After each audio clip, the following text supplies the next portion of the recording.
अस्सलाम वालेकुम dear readers, कैसे हैं आप सब। Welcome to audio novel book. Please माफ़ी दे दें हमें प्लीज़। हमें पता है 3 दिन हो चुके हैं प्लीज़, लेकिन ये 3 दिन हमारी ज़िंदगी का टफ 3 दिन थे, बहुत टफ थे। मतलब ना, हमें नहीं पता, लेकिन ये थोड़े खासे मुश्किल थे, कुछ प्रॉब्लम्स थी। हम जब भी कोशिश करते हैं कि हम इसको अपलोड करेंगे टाइम टू टाइम, नहीं हो ही नहीं सकता। हम कोई चीज़ प्लान करें और वो काम भी हो जाए, हमारा नाम हिबा है, ऐसा हो सकता है भला? नहीं हो सकता। प्लीज़ माफ़ कीजिएगा, हम आज़ा ख़्वाएं। और इसके साथ ही हम नावल को रीड आउट करते हैं। उम्मीद है कि आप लोग अब माफ़ कर चुके होंगे और नावल को सुनने लगे होंगे। ठीक है, हम रीड आउट करते हैं पार्ट 4 को। और ये नावल का नाम है डार्क लफ्ज़ों का। सीने पे कब से हाथ है और हट नहीं रहा। मैं हीटर काटता हूँ मगर कट नहीं रहा। वो घर लौटा तो अब अपने कमरे में वो एक बरसों पुरानी रखी किताब की वर्कगर्दानी करते एक सूखा गुलाब का फूल सब्ज आंखों के सामने झिलमिलाया। तो हार माहर खान ने फूल पहलू में उठते दर्द की इंतहा के बाइस अपने जबड़े पींचे थे। ये किताब हान की नहीं थी, ये फूल भी उसका नहीं था जिसका था। इसके हिजर में बरसों सुलग सुलग कर अब तो तड़पते दिल के साथ जीना सीख ही लिया था। इसे लगा था इसने अपनी मोहब्बत की जान अपने हाथों से ली है। वो तो बरसों से इस गिल्ट में जी रहा था। ये तकलीफ इसे रातों को सोने कब देती थी, मगर अब जब वो सामने आई थी तो दुश्मन की बेटी के रूप में। दुश्मन भी वो जिसने पूरे खानदान का शरेजा बखेरने में कोई कसर नहीं छोड़ी थी। सही कहा था अर्चन ने, वो इसे तकलीफ पहुंचाने ही तो गया था, मगर क्या हुआ? किस मकसद से गया था दुश्मन के बखे उधेड़ने, मगर वहां दाखिल होते ही इरादा अचानक क्यों बदल लिया? इसे बरसों बाद अपनी निगाहों के सामने ऐसे फिर से तकलीफ पहुंचाकर इसे मरते देख वो एक मर्तबा फिर पूरी तरह बिखरा था। आहान के कहने पर इसे हॉस्पिटल से मलहका एक सीक्रेट ब्लैक रूम में रखा हुआ था। दिमाग पूरी तरह ब्लैंक हो चुका था, जैसे सोचने समझने की तमाम सलाहतें मफकूद हो चुकी थी। वो कोयटा जाकर वक्ती तौर पर ये सब भूल गया था, मगर अब लौट कर ने सिरे से तकलीफ और दर्द जाग उठा था। वो महज एक जानलेवा दुश्मन की बेटी है जिसे तड़पा तड़पा कर मारना इसकी जिंदगी का सबसे बड़ा मकसद था। तो वो अपने मकसद से, अपने फर्ज से पीछे कैसे हट सकता था? मुर्दा मोहब्बत की लाशें उठाकर इन्हें दिल के तकाचों में बंद करके तहखानों में गाड़ देना था। इसे दुश्मन के पूरे खानदान से नफरत करनी थी, बस नफरत। सूखा फूल इसी किताब में बंद करके वापस वहीं रख दी जहां से उठाई थी, और वहशत भरी निगाहों से एक मैसेज टाइप किया। राव मैंशन में मौत का सा सन्नाटा छाया हुआ था। सारा ने रो रो कर पूरा मैंशन सर पर उठाया हुआ था। बीपी तक शूट हो चुका था। हशमत राव खुद जलते तवे पर बैठा था, मगर सावरी का कोई सुराग या सिरा हाथ नहीं लग रहा था। अब भी वो अपने आदमियों पर चीख चला रहा था। जब इसका खास आदमी आफ्ताब खजा वहां भागा आया, बड़े साहब वो छोटी मालकिन। इसका सांस बुरी तरह फिसला हुआ था, ऐसे कुछ लिखा हुआ है, फूला हुआ आ सकता है। फिसल कैसे सकता है? सांस गिर गया था क्या? वह बुरी तरह हाँफ रहा था। क्या अब भूखों भी क्या? छोटी मालकिन मतलब सावरी का कुछ पता चला है क्या? हशमत राव चिल्लाया। जी बड़े साहब, वो बाहर एक गाड़ी वाले एक पैकेट फेंक कर गए हैं जिस पर आपका नाम लिखा है। कौन सा? किधर? हशमत राव चौंका। ये एक और आदमी ने वो पैकेट लाकर हशमत राव को थमाया था, और वो इतना पागल नहीं था कि सबके सामने वो पैकेट खोलता। क्या पता दुश्मन इस पैकेट में किसका कट्ठा, वो कहते हैं ना, क्या कहते हैं, कट्ठा चिट्ठा, ऐसे ही, हाँ कुछ, मतलब सारे राज वाज खोल कर भेजा। एक तो ये लफ्ज़ पता नहीं आज हमें क्या हो गया, हमने जितनी भी रिकॉर्डिंग कल और आज की है ना, सारे लफ्ज़ आधे आधे मुंह से टूट टूट के गिरे हैं। हशमत राव तेजी से अंदर अपने कमरे में आया था और वो पैकेट खोल कर देखा।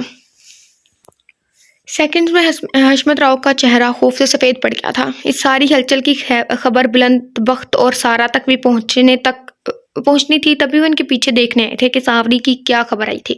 सारा तवरा कर जमीन पोस हुई थी। बुलंद बख्त ने भी फटी फटी निगाहों से सावरी शाह की शादी के सफ़ेद प्लस मल्टी कलर वाले जोड़े को खून में लथपथ देखा था।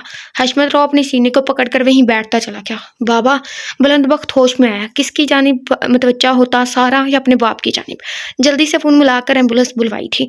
तज्जुब की बात है, अपने खून के लिए इतनी तकलीफ कि हशमत राव जानता वो लोग इसे कुछ नहीं कर सकते या कुछ नहीं करेंगे, मगर फिर भी अपनी पोती का शादी के जोड़े को ही खून में सने देखकर दिल थाम लिया था। सारा का भी फिर से बीपी शूट कर गया था, और हशमत राव को एक माइनर हार्ट अटैक आया था। मरी जाके थे जाके। वो बिस्तर पर बैठी बल-बल आँसू बहा रही थी। आज 1 हफ्ता हो गया था वो यहाँ कैद थी। बस एक केबिन में से खाना पहुँच रहा था इस तक, ना कोई बंदा ना परिंदा। पहले 2-4 दिन तो सावरी शाह ने बड़े हौसले से यहाँ गुज़ारे थे, मगर अब हिम्मत जवाब देने लगी थी। ज़बान को ज़ंग लगने लगा था, कोई बात तक करने को मुयस्सर नहीं था। अब तो डर भी लगने लगा था, कहीं वो यहीं एड़ियाँ रगड़-रगड़ कर मर जाए तो कौन पूछेगा? कोई भी तो नहीं था यहाँ। अलीज़ा ने भी जाकर वापस खबर तक न ली थी। 1-2 मरतबा सांस भी उखड़ चुका था और इस सूरत हाल में तो ख्वाजा सारा आती और इसे सीपीएपी लगा देती। अब फिर इसकी तबीयत ख़राब होने लगी थी। 4-5 दिनों के बाद इसका लिबास तब्दील करवाया गया था। अब वो सादा से ब्लैक शलवार कमीज़ और दुपट्टे में थे। वो बुरी तरह चौंकी थी, हल्की सी गड़गड़ाहट हुई थी और दीवार हिली। इतने दिनों बाद इस अकूबत खाने से बाहर निकलने का हल्का सा रास्ता दिखाई दिया तो वो यहाँ से बाहर निकलने का मौका हरगिज़ नहीं गंवाना चाहती थी। तभी वो बगैर सोचे समझे उठी और बाहर की जानिब भागी। इस कमरे से निकलकर अभी चंद कदम ही आगे बढ़ी थी जब किसी चट्टानुमा चीज़ से टकराई और निगाहों के सामने चाँद तारे नाचने लगे। असावरी ने अपना सर पकड़ा था, जबकि हान सांस रोके इसे देखे क्या। सावरी शाह ने बहाल होते हवास के साथ निगाहें उठाकर ऊपर देखा और निगाहें चिपकना भूल ही गई। वो दम बहुत सी इन सब्ज पानियों में डूबकर उबरना नहीं चाहती थी। शॉक्ड स्टेट में अपनी जगह पर साकित इसे देखेगी। मैंने जो कुछ भी सोचा हुआ है, मैं वो वक्त आने पर कर जाऊंगा। तुम मुझे जहर लगते हो, मैं किसी दिन तुम्हें पी के मर जाऊंगा। आहान कब कब आते हैं लर्ज से गुलाबी लोगों से अदा हुआ। उफ, हमें पता होता ना कि ये शेर है फला, तो हम इसे अच्छे से पढ़ते हैं। हमें पता ही नहीं था, हम तो वैसे ही पढ़े थे।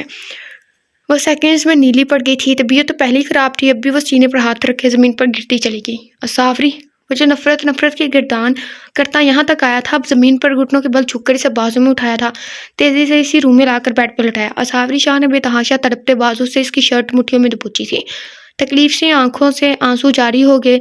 वह मुसलसल भीगी निगाहें आहान की निगाहों में गाड़े हुए थे, जो चेहरे पर दुनिया जहां की बेहिसी और संजीदगी सजाए इसकी जानिब देखने से पूरी तरह ग्रेज बरतने की कोशिश कर रहा था। आहान ने इसके मुंह पर ऑक्सीजन मास्क लगाना चाहा, जो इसने दूसरे हाथ से झटक दिया।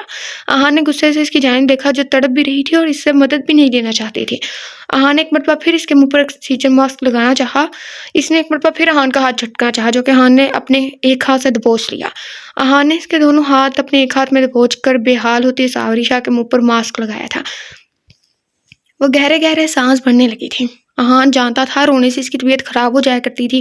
वो बार बार अपनी निगाह को भटकने से पूरी तरह रोकने में पूरी तरह नाकाम हो रहा था। तभी बार बार घुमा फिरा कर आंखें इसकी रोशन चमकदार बड़ी बड़ी स्याह आंखों में झांकने लगती। कुछ इसके हाथों में जकड़े इन गदास हाथों की लिमस ने इसकी रीढ़ की हड्डी में सनसनाहट पैदा कर रखी थी। अजावरी बेतहाशा रोते खुद को हालात के रहमो करम पर छोटी मज़ाहमत तरक कर गई थी। इसकी तबीयत कुछ बहाल हुई तो हान ने इसके हाथों से अपना हाथ खींच लिया। वो खुद भी बेड से उठकर दूर हो गया। वो काफ़ी देर लंबे लंबे सांस खींचती रही थी और इसने इस दौरान एक मरतबा भी हान से अपनी निगाह नहीं उठाई थी। हान की सब्ज आंखों में खून उतर रहा था। वो जो भी यहाँ राधे बांध कर आया था, सब भरी रेत की दीवार साबित हुए थे। भला एक वजूद का इश्क अमृत बनकर जब रगों में खून की सूरत परसों दौड़ता हो, वही इश्क अब चंद दिनों में जहर कैसे बन सकता था? इसे यहाँ आना ही नहीं चाहिए था। एक बार मेरी जान लेकर मन नहीं भरा तुम्हारा आपका, जो दूसरी बार भी मारना चाहते थे, और जब मार ही दिया था तो बचाना क्यों चाहते हैं? वह बेतहाशा रोती हाँफती हुई सी अपने सितमगर से पूछ बैठी थी। जानती थी पहली मरतबा इसको हान की गन से नहीं निकली हुई गोली नहीं लगी थी, मगर यूं ही इसको अजियत देने को बोल भी दिया। जालिम शैतान हशमत राव की पोती जो थी, कुछ तो खून का असर आना ही था ना। और वाकई इसकी बात सुनकर हान माहिर खान के जबड़े भींच गए थे। मेरी जिंदगी का मकसद ही यही है सावरी शाह, तुम्हें एक दर्दनाक मौत देना। तभी तो लौट फिर कर बार बार मेरे निशाने पर आती हो तुम। वो फंकार कर बोला था। सावरी शाह के रोने में शिद्दत आई थी। तो मार क्यों नहीं देते? वो करा उठे। सोच रहा हूँ कौन सी दर्द की मौत हो तुम्हें, जिसमें ज्यादा अजियत हो। वही तुमनान से बोला था। सही बोलते थे बाबा, जालिम हो तुम लोग, दहशतगर्द, कातिल, मुजरिम। वो झटके से उठ बैठी और मास्क उतार कर परे फेंका। आहान एक ही जुस्त में इस तक पहुंचा था और पिछली गर्दन से इसके बाल मुट्ठी में जकड़े। असावनी ने सिसकी सी भरते अपने दोनों हाथों से इसका बाजू पकड़ा था। पहली बात, अपनी शैतान गलीज दादा का नाम आज के बाद मेरे सामने लेने की जुर्रत भी मत करना। असावरी शाह, नहीं तो जुबान खींच लूंगा मैं तुम्हारी। हमें क्यों गुस्सा आ रहा है? क्यों? क्योंकि आज के बाद इन लोगों से अब तुम्हारा कोई ताल्लुक नहीं रहेगा। और दूसरी बात, मुंह संभाल कर बात करो, किसी सड़क छाप से नहीं, डीआईजी माहिर खान से बात कर रही हो तुम। वो धाड़ा था और सावरी शाह भीगी पलकों से इसे देखेगी। अभी अभी इसने कहा कि सावरी शाह का किसी से कोई ताल्लुक नहीं रहेगा, इसका क्या मतलब था? आहान की निगाहें इस पर से हट नहीं रही थी। सावरी की आंखों से आंसू रवा थे। आहान, मुझे जाने थे, वो मुल्तजी लहजे में बोली थी। आहान ने अब लब कुचले और एक झटके से छोड़कर बाहर निकलने लगा। तब सावरी तड़प कर उठी थी और इसकी जाने भागी। बेतहाशा सहम कर आहान का बाजू जकड़ा था इसने, एक छोटी सी बच्ची की तरह, जैसे वो किसी तन तनहा मुकाम पर इसे बे आसरा बेयारों मददगार छोड़कर जा रहा हो। आहान, मैं यहाँ घुट घुट कर मर जाऊंगी, जाने दे मुझे खुदा के लिए। मैंने क्या बिगाड़ा है किसी का? अगर किसी ने कुछ किया है तो इसमें मेरा क्या कसूर है? हान, मैं मर जाऊंगी। वो बेतहाशा रोते बैठती चली गई और इसके पाँव को लिपटी थी। हान का दिल किया चीख चीख कर रोए। शिद्दत सबद से अब तो कनपट्टियां फटने को थी, मगर वो अपना पाँव छुड़ा कर वहां से निकलता चला गया। सावरी की आहें, सिसकियां और चीखे बड़ी देर तक वो वहां खड़ा सुनता रहा था। फिर वो शायद बेहोश हो गई थी, मगर बिल्कुल खामोशी छा गई। आहन का दिल कानों में बजने लगा था। तभी उसने बीना को इशारा किया था। वो लोग भाग कर अंदर गई थी और इसे संभाला। वो बोझे दिल के साथ वहां से निकला था। या तो छोड़ दो या तो बना लो, आर या पार। जब से समी खान इसे छोड़कर गया था, वो डरी सहमी सी अपने कमरे में दुबकी हुई थी। रंगीली इसे कमरे में ही खाना खिला कर जाती, जिसे वो बामुश्किल जहर मार कर लेती। रो रो कर अब तो आंसू भी खुश्क होने लगे थे। इसे कुबत खाने से भाग निकलने का कोई रास्ता भी तो नजर नहीं आता था। वो वहां से भाग जाना चाहती थी या मर जाना चाहती थी। अपनी जिंदगी बेकार, नकारा और फालतू लगने लगी थी। वो खुद से अपनी जिंदगी से ही बुरी तरह उकता चुकी थी।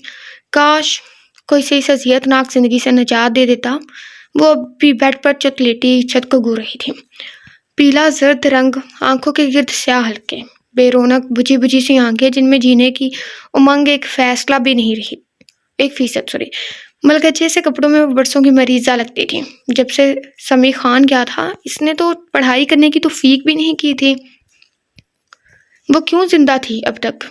वो क्यों आया था अब? क्या फिर से इसकी जात को रोंदने, या फिर से इसकी रूह के बखियों उधेड़ने? मोजा समी खान क्यों है इसकी दस्तरस में? मैं इस दरिंदे के घर में क्यों हूँ? और अगर मैं इसने फिर से मेरे साथ, इन सवालात ने फिर से दिमाग में खलबली मचाई तो वो तड़प कर उठ बैठी। खुश्क आंखों में वहशत सी थी। अपने बाल मुट्ठियों में जकड़े वो पागलों की तरह इधर उधर देख रही थी। जब नजर स्टाइलिश सी ब्लैक सीलिंग वाली छत के ब्लैक पंखे पर पड़ी, बेड से नीचे उतरकर तेजी से बेडशीट खींचकर छोटी टेबल बेड पर रखकर इसके ऊपर चढ़ी। वो बेड का गद्दा नरम सा होता है, टेबल कभी इधर को नहीं हुआ। शीट पंखे पर फेंकी, लड़ते कांपते हाथों से शीट को बांध कर अब वो इसका फंदा बना रही थी।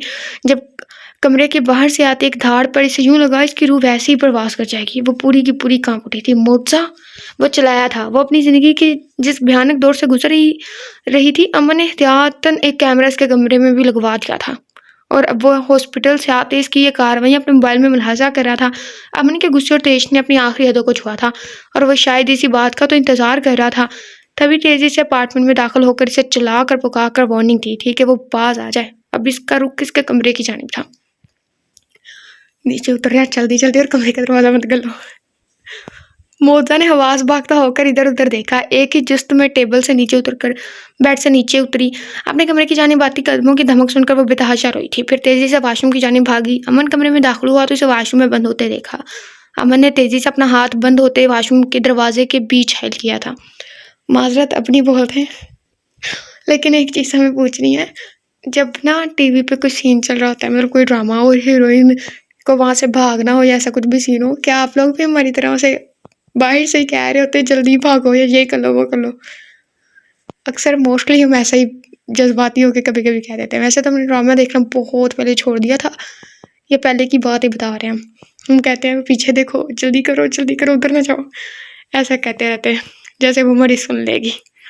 खैर, जब वो अपनी ताकत लगाकर दरवाजा खोलकर इसके रूबरू आया तो मोजा की दिलखराश चीखें अपार्टमेंट में गूंजी थी। अमन इसका बाजू दबोचर से बाहर लेकर आया। कितनी कमाल की नफरत थी इससे, मेरी मोहब्बत से। शहजाद, इसने अपने हाथ जला डाले मुझे अपनी लकीरों में देखकर। हाय अल्लाह, बस बहुत हो गया मोचा, अमन आर्यन पाशा, अब बस। वो दहाड़ा था। अमन ने इसे बाजू से दबोचकर कमरे के बीचों बीच लाकर फर्श पर फेंका था। मोचा सेकंड्स में खौफ के मारे सफेद पड़ गई थी, जैसे तारीख ने खुद को दोहराया हो। वो दिन, वो वक्त याद आते बरसों पुराने जख्म के टांके खींचे और उधरते चले गए। इस दिन भी तो ऐसे ही इसने इसे जमीन पर पटका था। वो जो ऊंधी गिरी थी, कांपती हुई सीधी हुई। अमन एक घुटना फर्श पर टिका कर इसके सामने बैठा था, अपनी लाल अंगारा आंखें इसकी खौफजदा छम छम बरसती आंखों में गाड़ दी थी। ज्यादा शौक है मरने का? मुझे बोलो, मैं पूरा कर देता हूँ। याद है ना क्या हशर किया था? भूल गई? याद करो, करवाऊं? मोजा फटी फटी आंखों से देखेगी। कहाँ तो इसके सामने आने से भी कतरा रहा था, और अब ये। इसीलिए मरना चाहती हो कि मैं करीब ना हूं? तो सुनो, तुम्हारी खुदकुशी की एक और छोटी सी कोशिश तुम्हें मेरे कमरे में पहुंचा देगी, समझी? मरना आसान लगता है, बुजदिली दिखाना आसान है। हिम्मत है तो सामना करो मेरा, और खुद को मुझसे बचा कर दिखाओ। Damn it. वो चिल्लाया। अब गमो, गुस्से, नफरत, शदीद तेशुश्ताल में से घूरती अपने आंसू तो भूल ही गई थी। कब कब आते नरमो गदास लब कुछ कहने की चाह में फड़फड़ाए। जाओ यहाँ से, मैं हिम्मत करके चलाई थी। जाओ, दफा हो जाओ। वह एक मिनट बाद फिर चलाई। अमन अपने मकसद में कामयाब होता एक झटके से वहां से उठाया। धाड़ से अपने कमरे में बंद होकर बाल मुट्ठियों में जकड़ता दरवाजे से टेक लगाए जमीन पर बैठा। अब इसकी चीखें और पूरे कमरे को तहस नहस करना सुन रहा था। मर जाओ तुम, मर जाओ शैतान दरिंदे, तुम मरते क्यों नहीं हो? तुम मर क्यों नहीं जाते? और फिर वो मर गया। मुझे बर्बाद करके दिल नहीं भरा तुम्हारा? अल्लाह करके मरो तुम, तुम्हें कफन और कब्र भी नसीब ना हो। तुम्हें मरते, सॉरी, नहीं मरते तो मुझे मरने दो। क्या बिगाड़ा है मैंने तुम्हारा? हैवान, मुझे मरने दो। कैसी बात है ये, बुलवा रहे हमसे। निजात चाहती हूँ मैं तुम जैसे हैवान से, इस जिंदगी से। मुझे खुदा के लिए मरने दो। ओके, ये हंस रही है इतना ज्यादा हमसे। नहीं नहीं, ये अपने बाबा को बुला रही है साथ, और वो कह रही है मुझे बचाओ बाबा। किधर है बाबा? वो हलक के बल चीख रही थी, चिल्ला रही थी, अपना गमो गुस्सा बाहर निकाल रही थी, फूट फूट कर रो रही थी, इसे कोसने पर दुआएं दे रही थी। बरसों की भड़ास थी। मैंने इसे वो वाक़या याद दिलाया था, और अपनी तमाम जज़ोयात समेत, आई थिंक जज्बातियत, उफ़्फ़ल्लाह, समेत याद दिलाया था, जिसे बोलने में इसने बरसों लगाए थे। कितनी मेहनत की थी इसने, खुद पर जिंदगी तंग कर ली थी सादसे को भूलने में। और इसने क्या किया था? एक झटके में रूह पर लगे जख्म फिर से उधेड़ दिए थे। अमन वहशत ज़दा सा इसकी चीखें सुने गया। इसके बाद वो काफ़ी देर तक चीख चीख कर रोती रही थी। या सिर्फ इतनी ही बर्दाश्त थी कि अमन को इसके ज़मीन बोस होने की आवाज़ आई थी। वो तड़प कर अपनी जगह से उठा था, तेज़ी से इसके कमरे में आया। वो होशो खरत से बेगाना ज़मीन पर पड़ी थी। अमन एक ही जुस्त में इस तक पहुंचा था, और आज लड़ते कांपते हाथों से मगर बिला झिझक इसने इसे कमर से उठाकर इसका सर अपने सीने पर दिल के मुकाम पर रखा था। अमन ने इसकी नब्ज़ चेक की थी, जो कि अभी नॉर्मल थी। जर्द चेहरा आंसू से तर था। अमन ने नरमी से इसके बिखरे बालों को हाथों से समेटा था, इंतहाई करब से अपनी आंखें सख्ती से मीचे। तेरा जिस्म तो नहीं है मेरी आरज़ू की मंजिल, तेरी रूह तक रसाई मेरी रूह चाहती है। और हसरत तो यही है कि शहादत की आरज़ू है, मगर अभी शायद इसमें वक्त है, और तुम्हें मरने दे नहीं सकता रूहे मन, कि तुम मर गई तो अगली सांस तो तुम्हारे इस दीवाने को भी नहीं आएगी। अमन की सरगोशियाँ दर्द में डूबी हुई थी। इसे सीने से लगाकर पसलियों से सर पटकते दिल को जरा सा करार आया था, मगर अमर आर्यन पाशा के आंसू उसके बालों में जज़ब हो रहे थे। काश वो ये दर्द के साज भरी सरगोशियाँ सुन पाती तो शायद इसे जानकर इसे खुद पर या इस दीवाने पर कुछ तरस आ जाता कि वो इसकी सच्चाई जानने की कोशिश करती। काश मैं तुमसे माफ़ी मांग पाता रूहे मन। काश तुम्हें अपना सीना चाह करके दिखा पाता कि तुम मेरी रूह में कितनी गहराइयों तक उतरी हुई हो। अमन ने इसके बालों में हाथ फेरते एक मरतबा फिर पुरसोच से सरगोशी की थी। बर्बाद तो वो भी था, तभी आंसू थमने का नाम नहीं ले रहे थे। अमन ने आस्तीन से अपने आंसू पहुंचे, इसे फूलों से भी ज्यादा नरमी से उठाकर बेड पर लटाया था। वहां से टेबल हटाकर कमरे की हालत कुछ दुरुस्त की और इसे सुकूनावर इंजेक्शन लगाया। वो एक अपना हर काम छोड़ छाड़ आज ही सोफे पर बैठकर इसकी पुश्त से सर टकाया और सामने पड़ा वो कमजोर सा वजूद देखे क्या था। दिया की आंख खुली थी। अंधेरे में डूबे कमरे में वो काफी देर यूं ही लेटी छत को घूरती रही थी। आज बाबा का बर्थडे था, वो हवेली जाने वाली थी। फिर क्या हुआ था? याद आते ही वो झटके से उठ बैठी। ना काफ़ी रोशनी में भी वो देख सकती थी कि वो जहाँ थी, ना वो इसका हुजरा था, ना ही हवेली का कोई कमरा। वो सेकंड्स में सहमी थी। इधर-उधर देखा, वो एक सफ़ेद बारीक जालीदार पर्दे के पीछे जहाज़ी साइज़ गोल बेड पर नीम दराज थी। वो बेड से नीचे उतरने लगी थी, तब कानों में एक सरसराती, भारी, गंभीरता से भरपूर आवाज़ सुनाई दी और वो अपनी जगह पर जम सी गई। आपके पाँव बहुत हसीन हैं जानेमन, इन्हें ज़मीन पर मत उतारिएगा, मैले हो जाएंगे। अर्शा ने इसे छेड़ा, मगर जानता था इस डायलॉग की इसे खाक समझ आई होगी, जैसे इसे शैतान ने अपने मकसद के लिए दुनिया और दुनियादारी से काट कर रख दिया था। वो जो सामने सोफे पर बैठा कब से इसे देख रहा था, इसकी तमाम हरकतों सकनात दिलचस्पी से ऑब्जर्व कर रहा था। बेड से नीचे उतरने पर बोल बैठा, कौन है आप? हम कहाँ हैं? वो सहमी हुई सी पूछ बैठी। हम आपके शोहर नामुराद होते हैं मोहतरमा, और आप इस वक्त अपने शोहर के घर इसके बेडरूम में मौजूद हैं। अर्शा ने इसी के तर्ज में इत्मीनान से जवाब दिया। वो बेतहाशा खौफजदा हुई थी। आप क्या करेंगे हमारे साथ? वो सिसक पड़ी। अर्शा ने इसकी बेतुकी बात पर गहरा मुस्कुराया था और हमें खुद हंसी आ रही है। बिल्कुल बेतुकी बात। फिलहाल तो कुछ नहीं, बरसों के बाद मिली हो, अभी तो आंखों के सैर होने की बारी है, दिल की मनमर्जियों की बारी तो काफ़ी बाद में आएगी। इसने मायने खेजी से कहते उठकर खिड़की के पर्दे पीछे सरकाए थे। आज बरसों के बाद वो खुलकर सांस ले पा रहा था और ये सुकून इसने अपने अंदर तक उतरता महसूस किया। हमें छोड़ दीजिए, आपको खुदा का वास्ता, इसने सहमी हुई सी सब निगाहें उठाकर इसे मुल्तजी लहजे में कहा था। इसकी सिसकी पर पल भर में अर्शन के लबों पर मचलती मुस्कुराहट गायब हुई थी, जिसकी जगह संजीदगी ने ले ली। ये पहली और आखिरी बात अपने दिलो दिमाग में बिठा लो दिया अर्शन, कि अब तुम यहाँ से मुझसे दूर कहीं नहीं जाओगे, कहीं भी नहीं। वो धीमे कदमों से चलता बेड के करीब गया था और वो इतनी ही तेजी से बेड से नीचे उतरी थी। हम कोई दिया विया नहीं है, हम नूर ईमान है, समझे आप? हमें छोड़ दीजिए, यही आपके लिए बेहतर होगा। आपकी बार वो ज़रा सख्ती से गोया हुई थी। अर्शन इसे देखे क्या? देखो दिया, तुम दिया माहिर खान हो और अब दिया अर्शन, मेरी मनगुआ। बरसों पहले इन लोगों ने तुम्हें किडनैप किया, वो शैतान तुम्हें हमसे बहुत दूर ले गया। वो अच्छे लोग नहीं, हमें कुछ नहीं सुनना, हमें नहीं पता, हमें छोड़ दीजिए आप। वो भीगी आंखें लिए इसे तड़क कर देखेगी। अर्चन ने एक नज़र इसकी जानिब देखा और खामोशी से कमरे से बाहर चला गया। कमरा ऑटो लॉक हुआ था। वो रोती रही, से आवाज़ें देती पुकारती रही, मगर अर्चन बाहर ढीठ बना बैठा रहा। रात गहरी हो चुकी थी। अमन ने आज इशा की नमाज भी यहीं इसी कमरे में अदा की थी और जज़ा अमन आर्यान किसी का चैन सुकून और करार छीने बेखबर बहुत गहरी नींद में थी। अमन इसके सराहने बैठा धीरे से इन चॉकलेट ब्राउन बालों में हाथ फेरा जो सिर्फ इसके शोल्डर से 4 इंच नीचे तक ही लंबे थे। सफ़ेद रंगत जिनमें कभी सुर्खियाँ घुली रहती थी अब बिल्कुल जद पड़ चुका था। वो शायद अपना बिल्कुल ख्याल नहीं रखती थी, तभी इसके बाल और स्किन बहुत रफ थे। अमन को अपनी ही सोच पर हंसी, भला वो अपना ख्याल रखती ही क्यों, किसके लिए? मलगच्चे अंधेरे में वो इसके बहुत करीब इसे देखे क्या जी ही नहीं बढ़ता था, बल्कि दीदार का जाम पीने से जैसे मजीद तिश्नगी बढ़ जाती थी। वो आहिस्तगी से उठा और बेड की पाइंती वाली साइड जाकर बेड पर चौड़ाई की रुख नीम दराज हुआ। बहुत देर लेटे रहने के बाद कंफर्टर में से झांकते इसके गद्दार सफ़ेद पाँव को हाथ से थामा। आज बरसों के बाद कुछ सुकून आया था। वो फजर तक वहीं लेटा रहा। इसी तरह इसका पाँव थाम कर आसान होते ही वो उठ बैठा था और बाहर निकलता चला गया। नमाज अदा करके सूरत यासीन की ज़बानी तिलावत करते वो जिम चला गया। ब्रेकफास्ट के बाद वो हॉस्पिटल आया था। काफ़ी मसरूफियात रही और अब तकरीबन 10 बजे वो अपने कैबिन में आया था। वो उठी होगी कि नहीं, क्या रिएक्शन होगा, ये सोचती अपना लैपटॉप खोलकर देखा। वो बगौर इसकी हर हरकतों सकनात को देखे क्या। सुबह 10 बजे के करीब इसकी आँख खुली थी। मोजा काफ़ी देर यूं ही बेड पर लेटी रही, फिर कुछ याद आने पर झटके से उठ बैठी। पूरे कमरे में निगाह दौड़ाई, कोई नहीं था। इसने सुकून का सांस खारिज किया। हैरत अंगेज तौर पर वो काफ़ी ज़्यादा पुरसुकून थी। इतने दिनों से बाबा से, बड़े पापा से नाराज़ थी तो इनसे कॉल पर भी बात तक ना की थी। अब इसने फ़ोन उठाया था और सबसे पहले बड़े पापा का नंबर डायल किया, जो कि दूसरी बार पर रिसीव कर लिया गया। मेरी प्रिंसेस कैसी है? छूटते ही पाशा इब्राहिम ने मेहरबान सी आवाज़ में पूछा था। अस्सलाम वालेकुम बड़े पापा, वो रूठे हुए लहजे में बोली।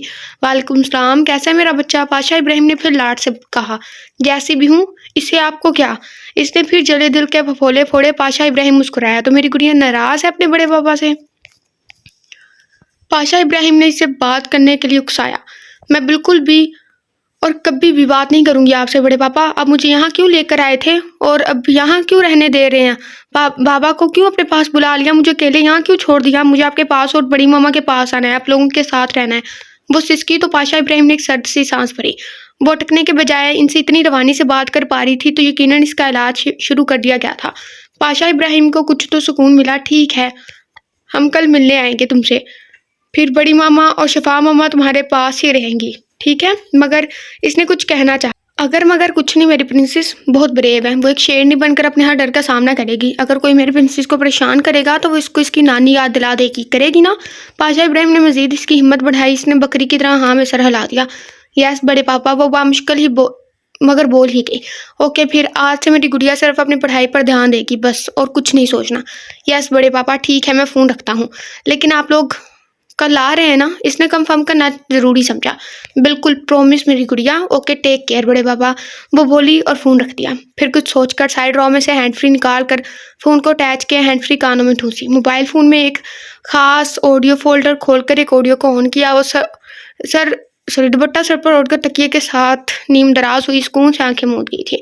हैंड फ्री में से आने वाली मसरूर कुन भारी मर्दाना आवाज़ से इसे इश्क था। वो खूबसूरत और दिल पर मसरूर कुन लरसा तारी कर देने वाली आवाज़ अब बड़ी खूबसूरती से सूरत रहमान की तिलावत कर रही थी। तकरीबन 4 से 5 सालों से इसकी हर सुबह का आगाज़ यही आवाज़ सुनकर हो रहा था। तभी से इस आवाज़ की आदत हो गई थी। यह तिलावत की आवाज़ इसकी ज़िंदगी का एक हिस्सा बन चुकी थी, बल्कि ये कहना दुरुस्त होगा कि यह आवाज़ इसकी रूह में बस चुकी थी। इस आवाज़ में कई सूरतों की तिलावत इसके मोबाइल में बाबा ने जाने कहाँ से भरवा कर दी थी। वो अक्सर बाबा से पूछा करती थी कि इसके कारी का नाम बता दें, वो इसे देखना चाहती है। कई दफ़ा तो वो इससे ये ख्वाहिश भी ज़ाहिर कर चुकी थी कि वो इस तिलावत वाले कारी को देखना चाहती है, इससे मिलना चाहती है, मगर वो खुद लाइल्मी का इजहार कर देते कि इन्हें नहीं मालूम इसका। मोजा को जाने क्यों महसूस होता कि इन्हें मालूम है या वो महज इसे टाल रहे हैं। वो सुकून से बैठी तिलावत सुन रही थी। इधर किसी ने जन्म बोलकर खूंखार निगाहों से इस हैंड फ्री को देखा था। वो क्या सुन रही होगी? अमन ने पहलू बदला। इस हैंड फ्री से अजीबो गरीब किस्म की रकाबत से महसूस हुई। हल्की दस्तक देकर रंगीली अंदर आई। मोजा मुतवज्जा हुई थी। रंगीली के हाथ में नाश्ते की ट्रे थी। मोजा बेबी, नाश्ता कर ले प्लीज़। रंगीली ने मुल्तजी लहजा अख्तियार किया कि समी खान के जाने के बाद वो इसे जितना जिद कर चुकी थी, रंगीली को लगा अब भी वो लोहे के चने चबा कर फिर चंद वाले जहर मार करेगी। रंगीली को गश पड़ने वाला हो गया जब वो मोबाइल साइड पर रखकर फ्रेश होने चलेगी। रंगीली ने सुक्का सांस लिया। कुछ देर बाद वो भीगा चेहरा थपथपाते हुए रंगीली के पास आई और सोफे पर बैठकर चुपचाप नाश्ता करने लगी। रंगीली पर तो इस काया पलट पर शादी मर्ग जैसी कैफियत तारी होने लगी थी, मगर आफियत इसी में थी कि खामोश रहती सो चुपचाप काट पर बैठी रही। रंगीली, मुझे आज अकेडमी जाना है और इसके बाद मिस फरियाल के घर रहना है। जब फ़ोन करूंगी तो लेने आ जाना, इसने मसरूफ से अंदाज में कहा। ठीक है जज़ा बेबी। रंगीली का दिल झूमने को कर रहा था, मगर बेबी के मुंह के जाविये बिगड़ते देख फिर सांस अटका। सुनो, मेरा नाम मोजा समी खान है, कोई जज़ा वज़ा नहीं, समझी? वो काटदार लहजे में बोली। नाश्ता कर चुकी थी सो फराज फुर्सत से रंगीली को घूरा। जी मोजा बेबी, रंगीली ने कहा, मगर काश कह पाती कि यहाँ जो लोग तुम्हें जानते हैं बस एक हवाले से, महज जज़ा अमन आर्यन पाशा के नाम से जानते हैं। और सुनो, जी बेबी, अपने इस जानवर सर से कहना कि आइंदा मेरे कमरे में आने की और कदम रखने की हिम्मत भी ना करे, नहीं तो मुंह नोच लूंगी मैं इसका। वो सरदोसपाट लहजे में गुराई थी। रंगीली को गश पड़ने वाला हो गया, जबकि इसकी इस गौरफिशानी पर वो लैपटॉप में इसे देखता आज बरसों बाद मुस्कुराया था। मैं तैयार हो जाऊं, फिर चलते हैं, मोजा कहते हुए उठी और अपना दुपट्टा उतार कर साइड पर रखाया। अमन ने फौरन इधर लैपटॉप शट डाउन किया था। अब भी निगाहों को किसी किस्म की गुस्ताखी की इजाज़त कब दे सकता था? हल्की सी मुस्कान लबों से जुदा नहीं हो रही थी। वो इसी दुश्मनी जहाँ के बारे में मुसलसल सोचे गया जिसकी खुशबू इसे अपनी रूह में बसी महसूस हुई थी। वो ब्राउन कलर का सादा सा सूट पहने तैयार होकर दुपट्टा हजाब स्टाइल में लिए हॉस्पिटल से मलक्का अकेडमी में काफ़ी दिनों बाद आई थी और मैडम फरियाल से अच्छी खासी डांट भी खाई। इसने पूरी कोशिश की थी अपनी पढ़ाई पर फोकस करके मैडम फरियाल की शिकायत दूर करने के लिए। मोजा, मेरे साथ जाना है। कई मरतबा का पूछा सवाल उन्होंने आज फिर दोहराया। वो काफ़ी अरसा से इससे अपने साथ अपने कमरे में जाने का कहती थी और ये ऑफ़र वो काफ़ी अरसे से अपनी बुज़दिली की वजह से ठुकरा रही थी, मगर आज इसे इस बात में सर हिलाते देख मैडम फरियाल ने खिड़की की इस पार मास्क लगाए खड़े अमन आर्यन पाशा को ओके का सिग्नल दिया। वो सर हिलाकर इत्मीनान से अपने कैबिन चला गया। अब मिस फरियाल जानती थी कि इन्हें आगे क्या करना है। वो इसे अपने साथ लेगी। काफ़ी देर तो वो पढ़ाई में सर खपाती रही। फिर जब इसके जाने का वक्त हुआ तो मिस फरियाल इसकी जानिब मुतवज्जा हुई थी। मोजा, जी मिस, वो पेन से अपना सर रब करती मसरूफ से अंदाज में बोली। मुझे एक फेवर चाहिए थी तुमसे। मिस फरियाल की बात पर इसने हैरत से सर उठाकर इनकी जानिब देखा। जी मिस, कहिए। वो तजब्जुब का शिकार लग रही थी। ओके, हमें यहाँ पे एक बात कहनी है। हमें पता है कि वर्ड क्या से क्या होते हैं। कुछ अल्फाज हैं ऐसे जिनका हमें इल्म नहीं है, हम अभी सीख रहे हैं, यही समझ लें। और कुछ अल्फाज ऐसे हैं जो हमें दुरुस्त पता है कि इस तरह इनका तलफ़्फ़ुज़ दुरुस्त है, लेकिन एक सिचुएशन ऐसी होती है, शायद आप में से किसी के साथ हो, इंग्लिश के वर्ड्स में भी ऐसा हमारे साथ अक्सर होता है कि जो अल्फाज हमारी ज़ुबान पे चढ़ जाए ना, हमें बेशक पता है कि उसका सही तलफ़्फ़ुज़, उसको सही से ऐसे बोलना है, फिर भी हम उसको वैसे गलत ही बोलते हैं। मतलब जब तक वो गलत ना बोला जाए ना लाइन, मतलब याद नहीं आती, भूल जाती है अचानक। जब उसको सही बोलने की कोशिश करें ना, वो भूल जाती है। ऐसे ही ये तज़ब्ज़ब है वर्ड। एक और एक लड़की ने बताया था करखत लफ्ज़, हम करखत पढ़ते हैं ना, तो उन्होंने कहा था, उन्होंने ऐसे कुछ बताया, कारखत, हाँ उन्होंने ऐसे बताया था, यानी कि का के वो ऐसे जब उन्होंने के और ए को मिलाया था, यानी कि वो का बन जाता था फिर कारखत, ऐसे उन्होंने बताया था। पहले हम इसको खे को पढ़ देते थे काफ की जगह। मतलब ऐसे कि लफ्ज़ हैं, हमें पता है वो सीधा कैसे हैं, लेकिन कहते हैं ना कि तेज़ी में पढ़ो तो वो एक चीज़ जो ज़ुबान पे सालों से चढ़ी होती है, तो वो वैसे ही पढ़ा जाता है। ऐसे ही ये लफ्ज़ है जो हमारी सिस्टर ने हमें बताया था। हमने इतनी मरतबा मतलब इसको अकेले ही पढ़ा, लेकिन जब हम पढ़ते हैं, तेज़ी से पढ़ते हैं, तो हमसे मतलब ये गलत ही पढ़ा जाता है। मतलब अभी हमने बट ठीक पढ़ा था। तो हम कोशिश करेंगे, प्लीज़ आप लोग भी बता रहे होते हैं ना, तो नरमी से बताया करें, ठीक है? ज़ाहिर हो कि आप लोगों को भी पता है, और पता किसको, इंसान को, और इंसान अच्छे अखलाक में बात करते हैं। आगे बढ़ते हैं। देखो तुम इसके बाद से अपार्टमेंट में फ्री ही होती हो, मेरी इसके बाद ड्यूटी टीनेज गर्ल्स जो 12 से 13 साल के दरमियान इनकी तलीम और तरबियत और देखभाल की होती है। मैं इस वक्त तक बहुत थक जाती हूँ, तो क्या तुम मेरी हेल्पर के तौर पर मेरी मदद किया करोगी?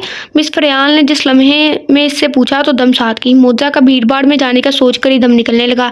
लेकिन मिस, वो पूरी तरह घबराई, कोई नहीं होगा, बस छोटी छोटी बच्चियाँ ही तो होंगी, बिल्कुल तुम्हारे जैसी। उन्होंने फिर आस भरी आवाज़ में कहा, ठीक है मिस, वो मरियल सी आवाज़ में बोली तो मिस फरियाल आसूदगी से मुस्कुराई। ये आज का इनका दिया गया दिन का दूसरा टास्क मुकम्मल हुआ था, और मोजा अमन आर्यन पाशा का नॉर्मल होने की जानिब दूसरा कदम के वो लोगों के दरमियान जाएगी, तब भी ठीक हो पाएगी। वो मिस फरियाल के साथ डरी सहमी सी इधर उधर देखती हनुक्कों की तरह जज़ार ट्रस्ट की तवील और ease angel teenage girls ward में दाखिल हुई थी। ये मोजा अमन आर्यन नहीं जानती थी, मगर जज़ार ट्रस्ट का चप्पा चप्पा जानता था कि इस छोटी सी जान की क्या अहमियत, क्या प्रोटोकॉल है यहाँ। तभी हर कोई अपने काम में मशगूल रहा, इसकी जानिब तवज्जो न दी ताकि वो बिल्कुल खौफजदा ना हो, आई थिंक, और इसे अपने आसपास का माहौल फ्रेंडली लगे।